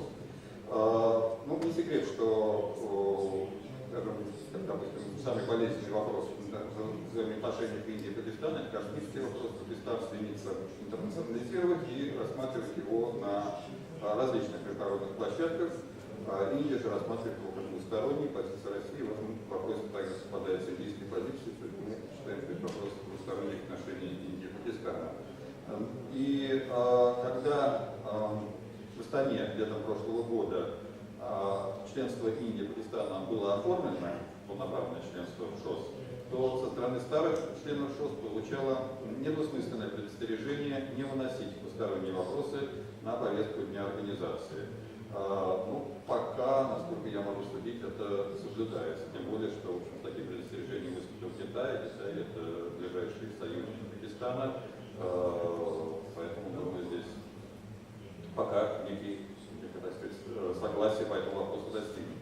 С другой стороны, и это уже негативный момент, многие эксперты говорили о том, что вступление Индии и Пакистана в ШОС, интеграция по широкому кругу вопросов, которые представляют общий взаимный интерес, но не являются конфликтными, должно со течением времени сгладить имеющиеся противоречия, в том числе и территориальные. Многие здесь ссылаются на пример Германии и Франции, которые в рамках единого Евросоюза, в общем-то, забыли о тех территориальных проблемах, которые существовали в них еще несколько десятилетий тому назад.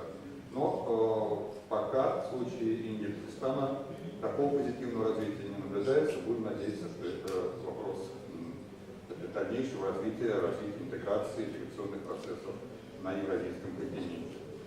И более того, в общем-то, само по себе членство в одной организации автоматически не снимает проблемы между странами-членами. Хотя в те дни, когда Индия и Пакистан оформляли свое членство в организации, председатель КНР Си Цзиньпин внес предложение о заключении договора о добрососедстве в рамках организации сроком на 5 лет.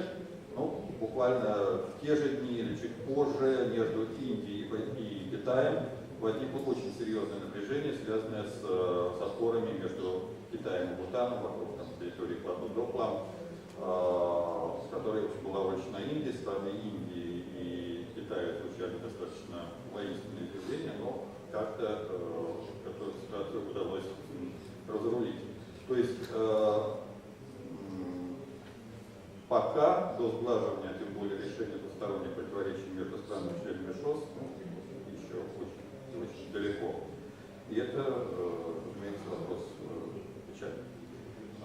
Разумеется, членство Индии и Пакистана в ШОС открывает новые перспективы для сотрудничества в сфере борьбы с международным терроризмом, поскольку Китай и другая страна, в общем-то, в значительной степени пострадали от террористической активности, и могли бы использовать свой опыт для выработки общих подходов.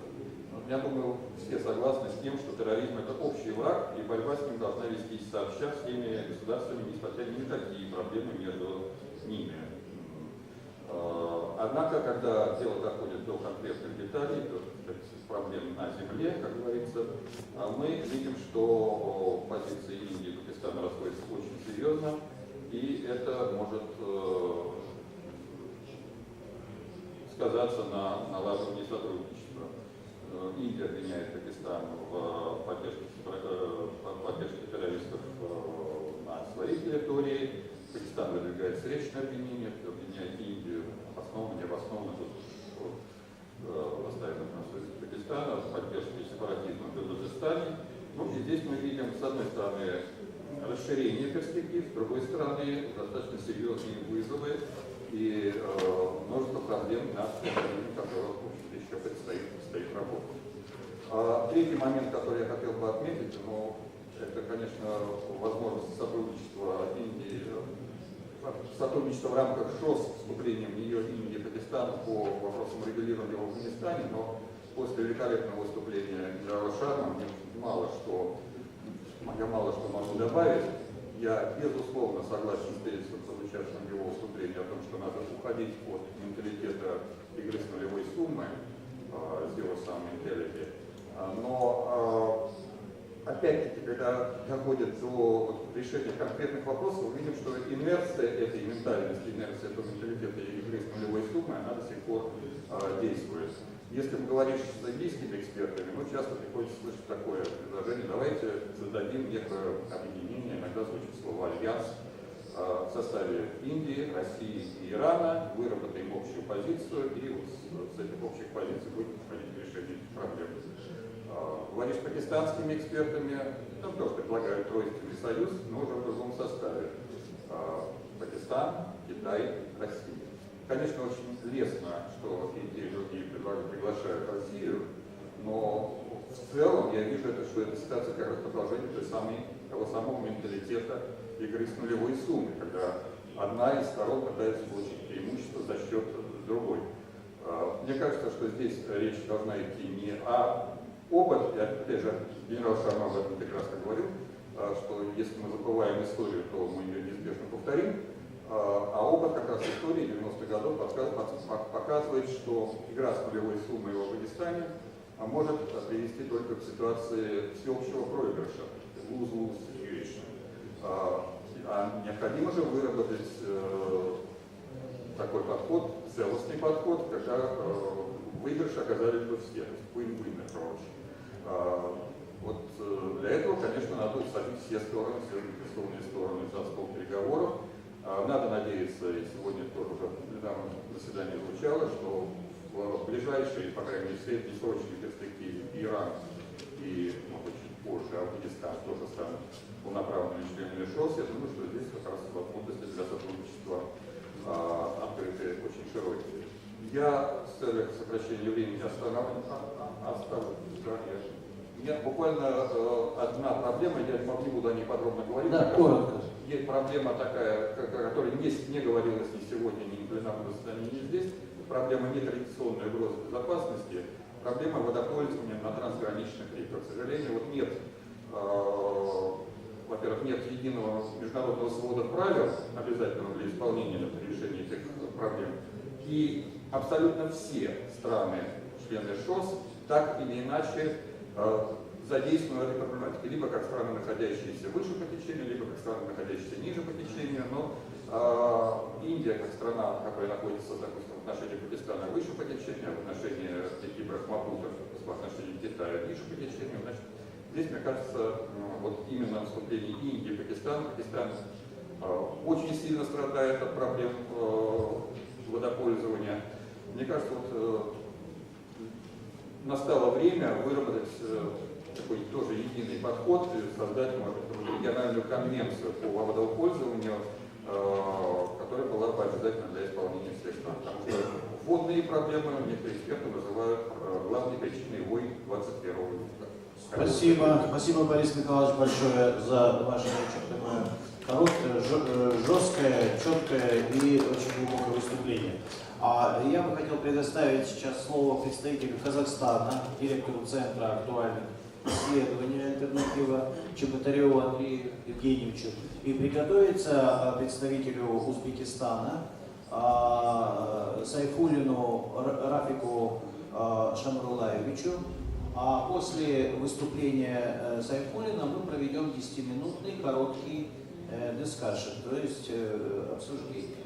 Ничего страшного, мы сдвинем немножко на 10 минут, но в итоге сессии мы подведем. Пожалуйста. Уважаемые коллеги, позвольте поделиться с вами той ситуацией, которая отмечена с проявлением терроризма и экстремизма в нашей стране, Республике Казахстан, которая является одним из активных участников Шанхайской организации сотрудничества. Пик проявления этих угроз пришелся на 2011-2012 годы, когда в стране было совершено 14 терактов и вооруженных столкновений с силами правопорядка. После этого каких-то серьезных инцидентов не было, кроме 2016 года, о чем я скажу подробнее. По данным Комитета национальной безопасности нашей страны, с 2013 года было предотвращено 27 экстремистских акций, в том числе 12 в 2016 году. Казалось бы, цифры хорошие, но это тоже показатель угроз. Если угроза либо проявилась, либо она не проявилась, она была пресечена, но если цифры показывают, что 27 угроз, это тоже ничего хорошего нет. Это значит, что подполье экстремистское в стране есть, оно действует. Далее, в едином реестре досудебных расследований в январе-октябре 2015 года, к примеру, было зарегистрировано 165 преступлений экстремистского характера. Но тут нужно понимать, что это не только совершение или подготовка терактов, это и пропаганда экстремистских идей, это и вербовка, это и финансирование, пособничество и так далее. Почему это все происходит в нашей стране? Первое, с чем связывают большинство экспертов, это, конечно же, общее ухудшение социально-экономической ситуации, и которая дала всплеск росту религиозного сознания. Казахстан, например, только в 2014-2015 году пережил 2 девальвации национальной валюты тенге, пережили воздействие падения цен на нефть, потому что мы страна, которая торгуем нефтью. И поэтому это отрицательно отразилось на нашей экономике и ударило, конечно, и по социальной сфере сильно. И результат, как своего рода такой протест среди населения, прежде всего, конечно, коренного населения нашей страны, это уход в религию. Причем уходят не просто в какой-то традиционный ислам, какой-то там мечеть или читают намаз, уходят либо в ортодоксальный ислам какого-то арабского типа, которого никогда в Казахстане не было. В Казахстане это ислам ханафитского масхаба, либо вообще какие-то псевдорелигиозные идеи, которые проповедуют любые люди, которые используют просто религиозную неграмотность населения, особенно молодежи. Далее идет негативная очень тенденция сращивания, скажем так, религиозного экстремизма и криминальной структуры. Экстремистам важно втянуть в свою деятельность представителей криминалитета, использовать их для, скажем так, добывания денег на свою борьбу.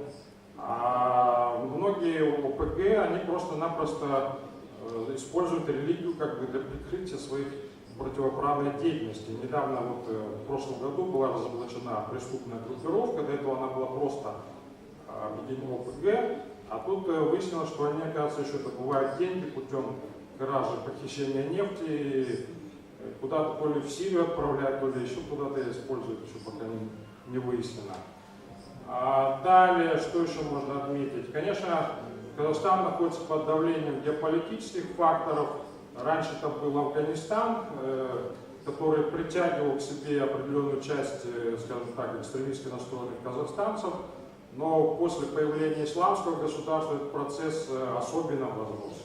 То есть люди едут, молодежь особенно, представители, которые нахватались этих идей, В 2015 году общее количество казахстанцев, выехавших в Сирию и Ирак, составило около 400 человек. Но нужно понимать, что здесь не только люди, способные держать оружие, это еще и жены, дети, другие родственники. Но, тем не менее, эти люди проходят боевую и идеологическую подготовку в Сирии, в Ираке, в лагерях исламского государства. И понятно, что самой главной опасностью для Казахстана и вообще для центральноазиатских стран является, куда они денутся потом. Потому что война может рано или поздно закончиться, уже мы наблюдаем, что какая-то часть представителей исламского государства, я думаю, это как раз выходцы из стран Центральной Азии, они передислоцируются постепенно в Афганистан. А завтра они могут повторить второй Баткен, который, мы знаем, произошел в 1999 году, когда боевики исламского движения Узбекистана проникли в Кыргызстан и Узбекистан. Поэтому и наша страна, и другие наши соседи, наверное, такую угрозу ожидают. Более того, такие тревожные тенденции подтверждают конкретные факты, когда терроризм из угрозы, экстремизм из угрозы, скажем так, общественной безопасности становится угрозой военной безопасности. Вот примерно два факта. В июне 2016 года в городе Актабе, бывший Актюбинск, группа вооруженных лиц в составе 15 человек, захватив огнестрельное оружие в одном из оружейных магазинов охотничьих, совершила нападение на воинскую часть Национальной гвардии. Это первый раз такой инцидент, когда нападают на военную часть. Экстремисты еще в таком количестве. Второй момент. В другой области, Карагандинской, в ходе спецоперации КНБ было обезврежено 8 членов радикальной группы, планирующих совершить теракты, а самое главное, диверсию, причем не где-нибудь, а на радиотехническом узле Балхаш.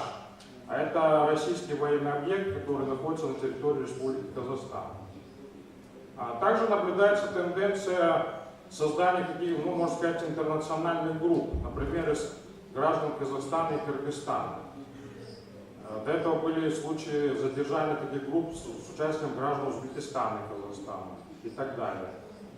То есть откуда берутся эти люди, или они уже вернувшиеся из Сирии и Ирака, или они только собираются туда, непонятно. Но факт остается фактом.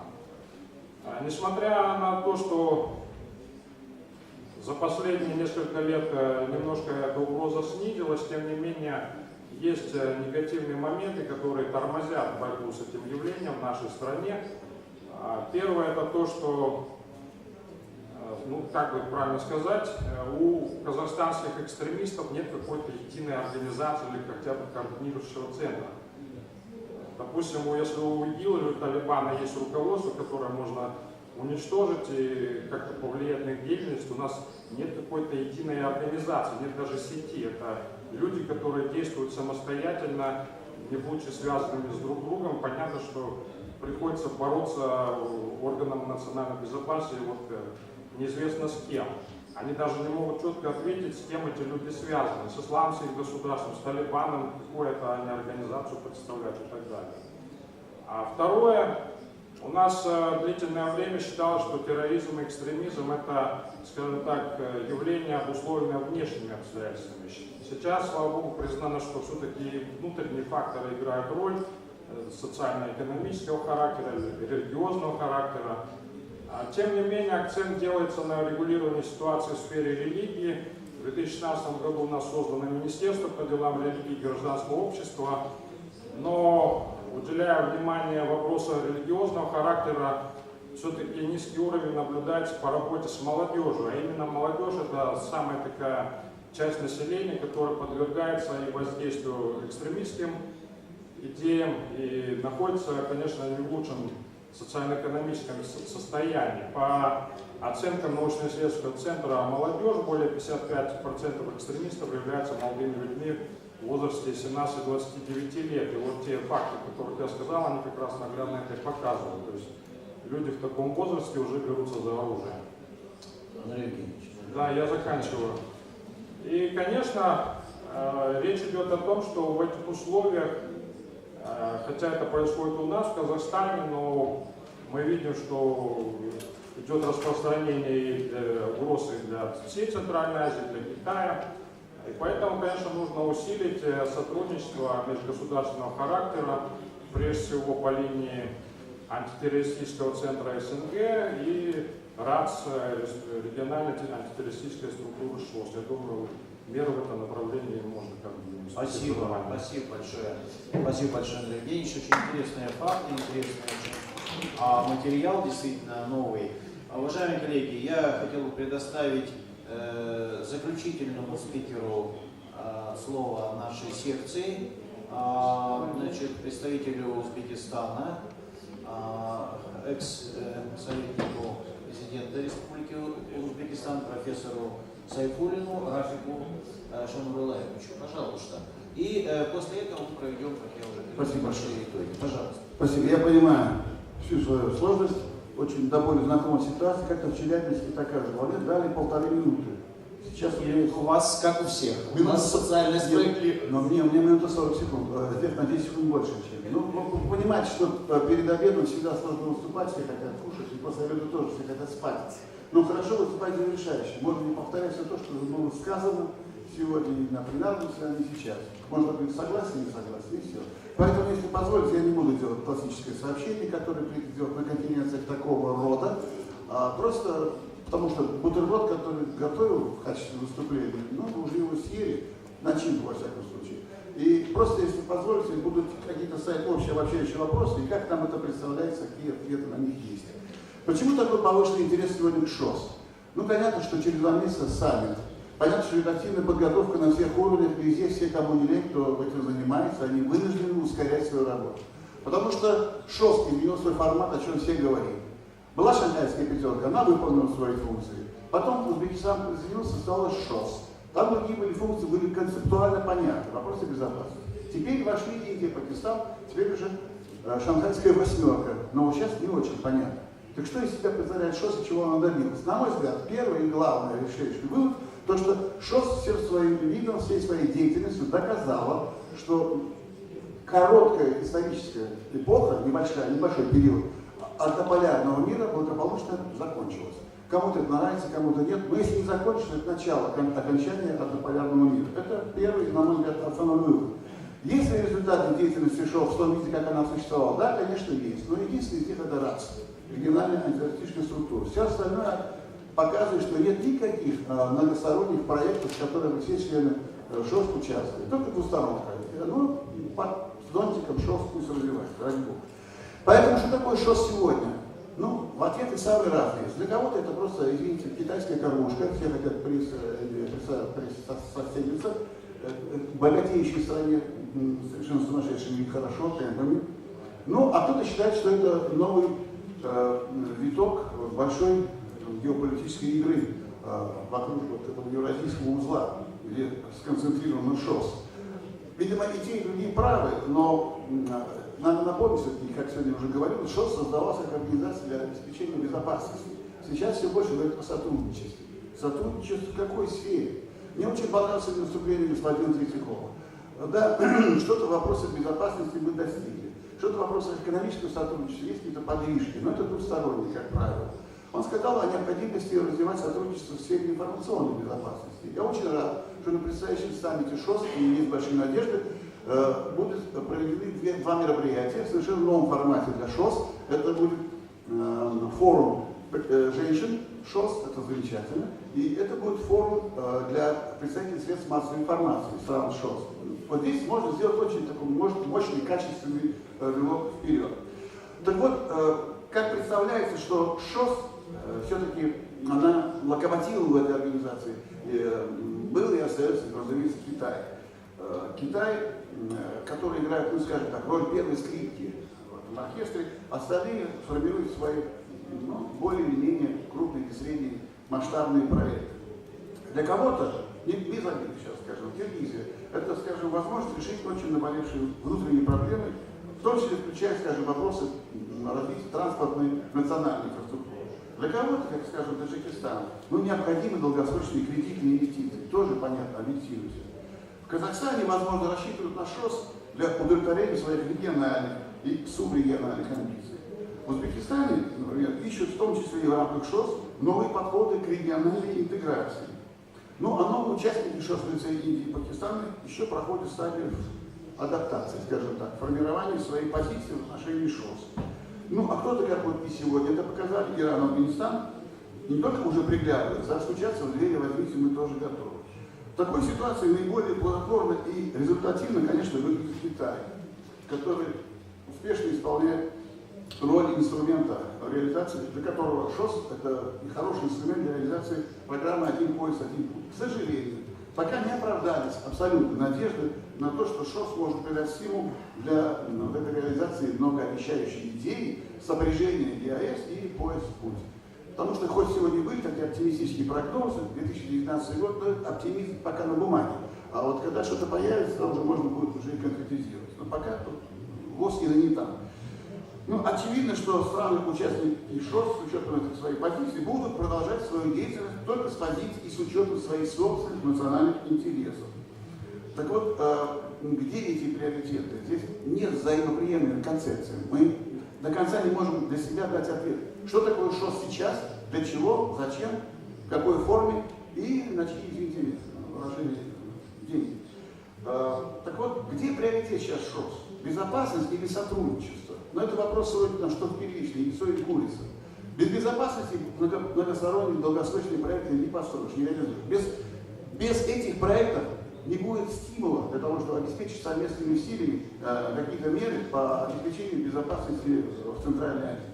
И вокруг Центральной Азии, именно в данном случае Центральной Азии. Ну и самая главная проблема, которая здесь рассматривается в Узбекистане, и как ШОС видит ее роль, это проблема, конечно, афганского урегулирования. Сегодня и утром, и сейчас звучал этот вопрос по Афганистану.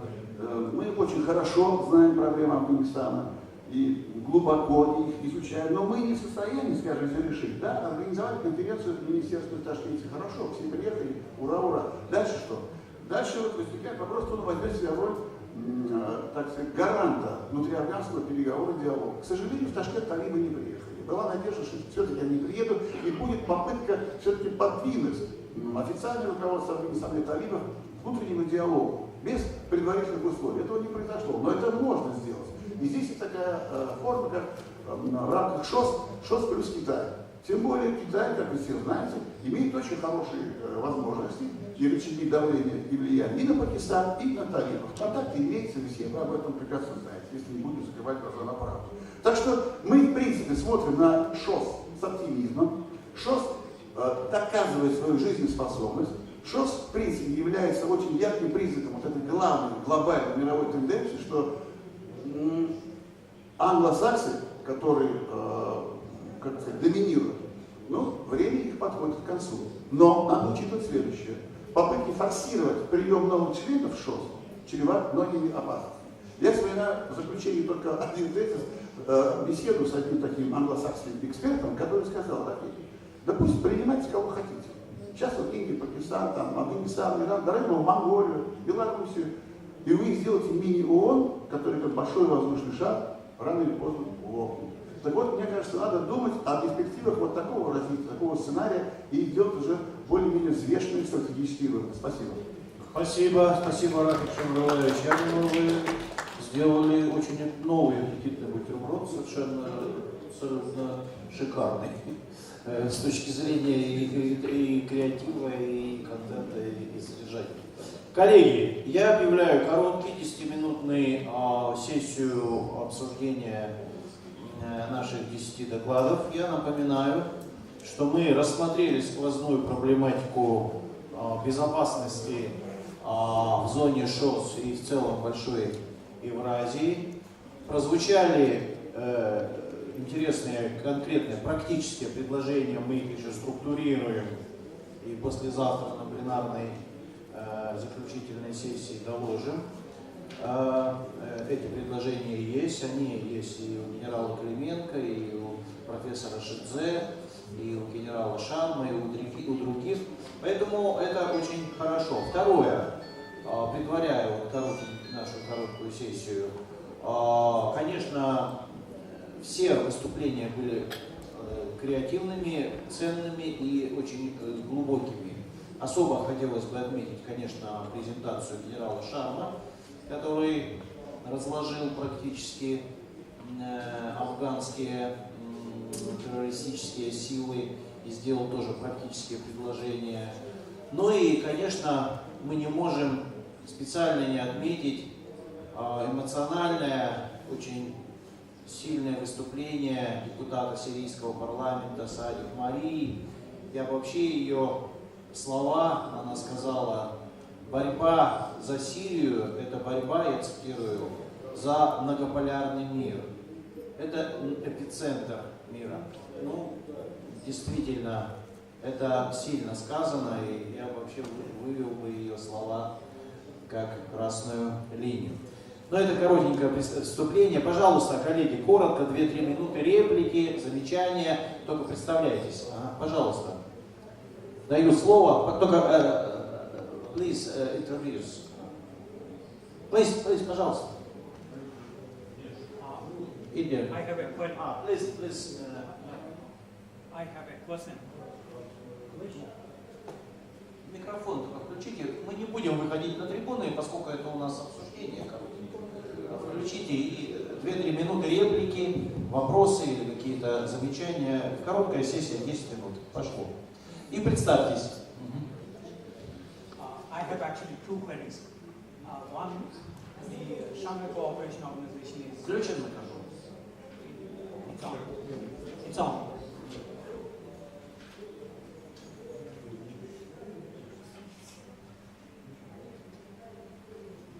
Внизу такое колесико.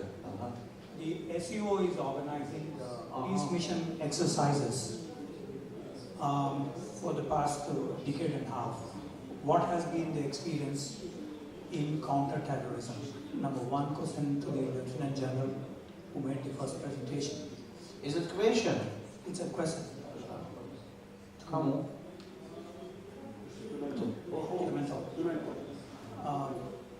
Генерал Клименко? To the Lieutenant General from Russia. Okay. Second question is, there is a mention about a treaty, a bill for formulating water policy as part of the non-traditional security issues. This region, SEO states region, is having maximum, or rather the most water resources in the world. There are issues of water in various states. What is the nature of this bill or the treaty or the legal principles behind this water treaty? Спасибо. Коротко, Антон Филиппович, по первому вопросу, и Борис Михайлович, документа-то нет, я так понял, там просто прокомментируйте. Пожалуйста, Антон Филиппович. Микрофон. Я бы хотел, чтобы вопрос был еще конкретизирован. Какие, ну я так понял, что какие были проведены коллективные учения в рамках российской борьбы в ШОС, в рамках ШОС? В рамках ШОС проводятся регулярные учения под кодовым названием «Мирная миссия». Эти учения проводятся как на многосторонней, так и на двухсторонней основе ежегодно или через 2 года. Эти учения проводятся на территории в основном Китайской Народной Республики, Казахстана, России, то есть на территории всех стран участников ШОС. И что важно, в ходе этих учений были решены очень многие вопросы.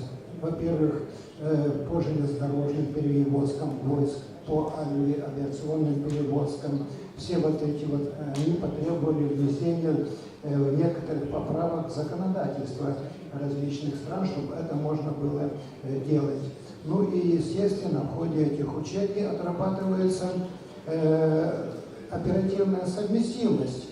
Не секрет, что есть некоторые особенности в организации управления, в организации боевых действий в разных странах. Вот это очень ценно. И, в принципе, мы подходим к тому, что на базе тех войск, которые участвуют в этих учениях, можно создавать миротворческий контингент. Но для этого нужно какой-то орган управления, который бы ШОС мог взять на себя управление этим контингентом при необходимости. Спасибо. Спасибо, Анатолий Михайлович, достаточно. По второму вопросу по водопользованию, Борис Михайлович, тоже пару слов скажите. Да, документа-то я нет, знаю. Такого нет, такого документа нет, это предложение вывод такой документ.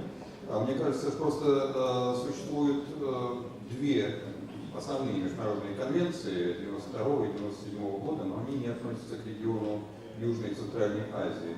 А документ, который мог бы быть выработан, я подчеркиваю, что его пока нет, предложение, прозвучавшее в выступлении, должен касаться, скажем так называемой доктрины Хармана, которая заключается в том, что страна, находящаяся выше по течению, чувствует себя монополистом. Вот, а если, допустим, река течет по территории 2, 3 или там более стран, то эти проблемы надо решать всеми, с участием всех 4 там, или сколько этих стран есть, а не только, так сказать, между рекой, между странами, находящейся выше по течению и ниже по течению. Долгое время договор между Индией и Пакистаном с 60-го года считался образцовым, но в последние годы он, так сказать, подвергается некоторым испытаниям. Да, поэтому, но одной только рекой Инд не исчерпываются все реки региона. Да? Вот, есть проблемы между Узбекистаном и Таджикистаном, я просто не буду сейчас вдаваться в эти проблемы. Хорошо, спасибо. Пожалуйста, короткая ремарка Мария Оксади, пожалуйста. I heard everybody talk about terrorism as something exists and we can fight against. But terrorism is an ideology. This is first things. And the terrorism, we cannot fighting terrorism just the terrorist organization who exists. But what about the new generation that's live in the circle where the terrorist organization dominates? We have the example in Syria. So it's a cultural system. We have to control the educational system. We have to control the families, the culture in the families, the traditions.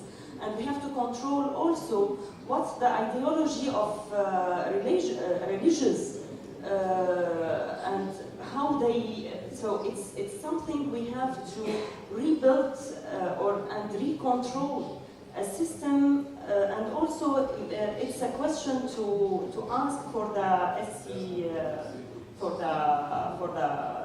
SCO to put between all these states. It's not only political or fighting against terrorism. And terrorism, it's not an independent terrorism. There is a controlled terrorism by a state, financed and armed terrorism, and there is who create, who practice, who give them the practice. So it's not only the existing organization.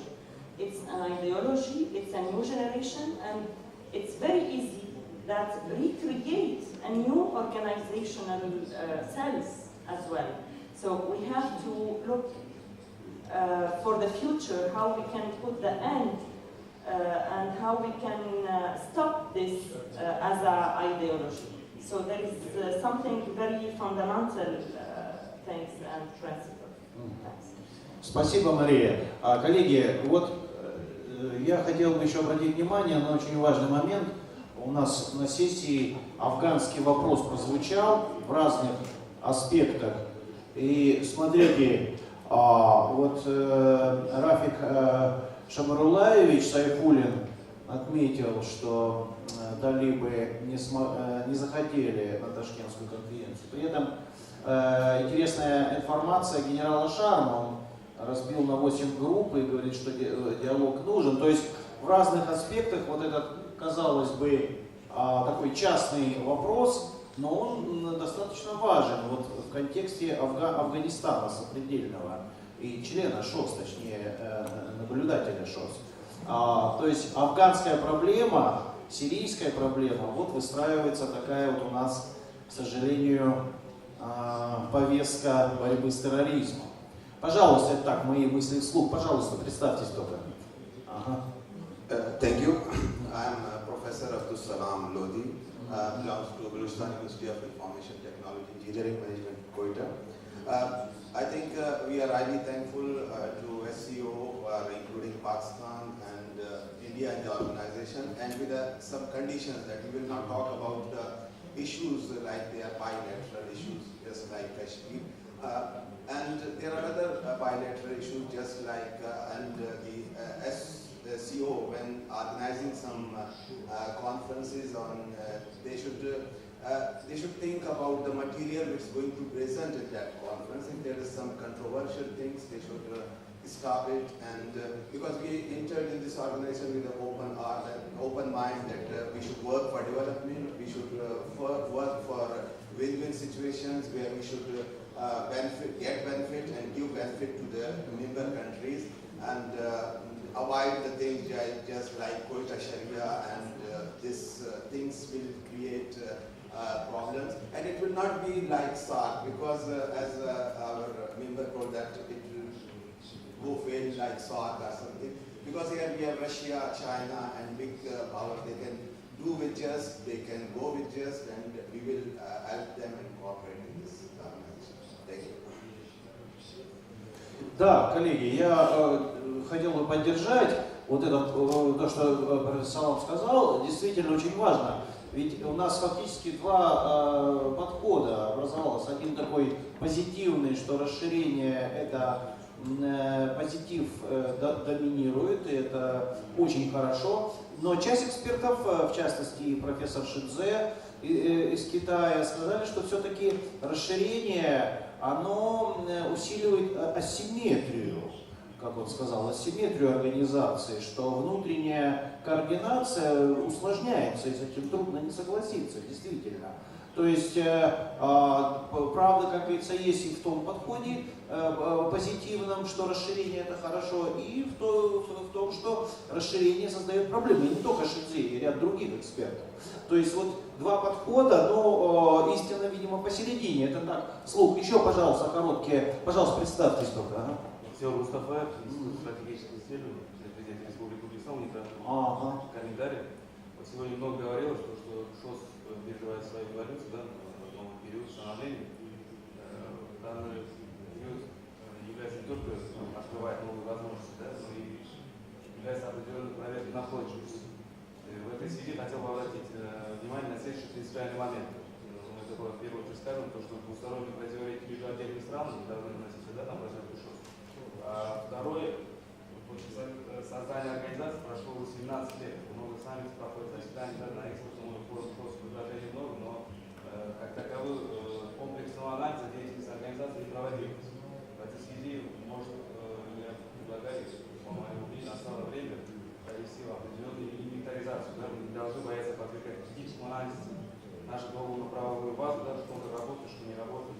Институтный механизм сотрудничества своевременно разрабатывать предложения по их совершенствованию.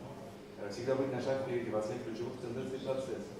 И третье, то, что необходимо исключить движение ШОС в сторону блоковости. Сотрудничество в рамках ШОС по вопросам безопасности должно тема такая возникала, да, наращиваться, но не способствует трансформации организации в блоковую структуру, да, что будет противоречить основным задачам организации. И самое последнее, то, что хотел отметить, то, что много говорилось о сотрудничестве, активизации в сфере безопасности, в том числе в сфере терроризма. Ну, по-моему, настало время изменить подход. В данной сфере, как таковые, основные усилия направляются обычно в борьбу с последствиями. Да? В этой связи необходимо принять превентивные меры, в частности, борьбу против неверия, как Владимир Владимирович в ходе встречи с представителем духовенства исламского духовенства отметил, что необходимо распространять гуманистическую идею ислама. Да, прекрасно. Отлично. Еще кто хотел бы короткое выступление? Я, резюмируя то, что мы услышали вот в нашей короткой 10-минутной дискуссии, и в целом, подводя итоги нашей сессии, я хочу сказать, что то, что мы разобрали, это не эклектика, это не пестрые вот эти вот пятна, не связанные с собой. Нет. Мы видим, что идет трудный процесс расширения контента ШОС и вертикально и горизонтально. Было даже специальное выступление иранского нашего коллеги.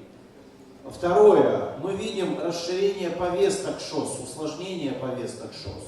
Если раньше мы говорили, есть три пути: безопасность, экономика, гуманитарка, то сегодня мы видим, что в рамках этих трех направлений формируются десятки повесток, самых разных, и некоторые противоречивые. Третья вещь, которая объединяет доклады, это то, что по повестке безопасности, особенно по повестке безопасности, и это подтверждает и сирийская наша представительница, и афганские коллеги, и иранские, и многие другие, повестка безопасности свидетельствует о том, что Шанхайская организация сотрудничества последние годы, фактически последние, после Астанинского саммита и нынешнего саммита в Циндао, в Китае, она из сугубо региональной, центральноазиатской, она становится де-факто и де-юра евразийской организацией. И я согласен с коллегами, что мало очень информационных доводок, информационных объяснений, информационного такого мощного пиара о ШОС населением, гигантским населением организации. Действительно, прав Третьяков, что сегодня ШОС, она де-юра в Организации Объединенных Наций, но в плане массового сознания, доводки до сознания простых людей, здесь колоссальное отставание, просто гигантское. Кому-то кажется, это какая-то экзотическая организация, а некоторые люди вообще даже не могут расшифровать эти три буквы ШОС, аббревиатуру. То есть, конечно, колоссальная работа на информационном треке. И завершая, я бы хотел поблагодарить всех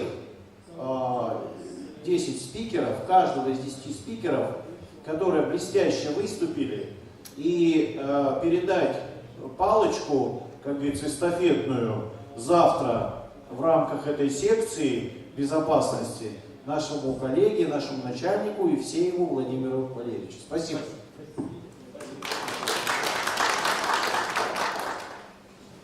Сейчас обед.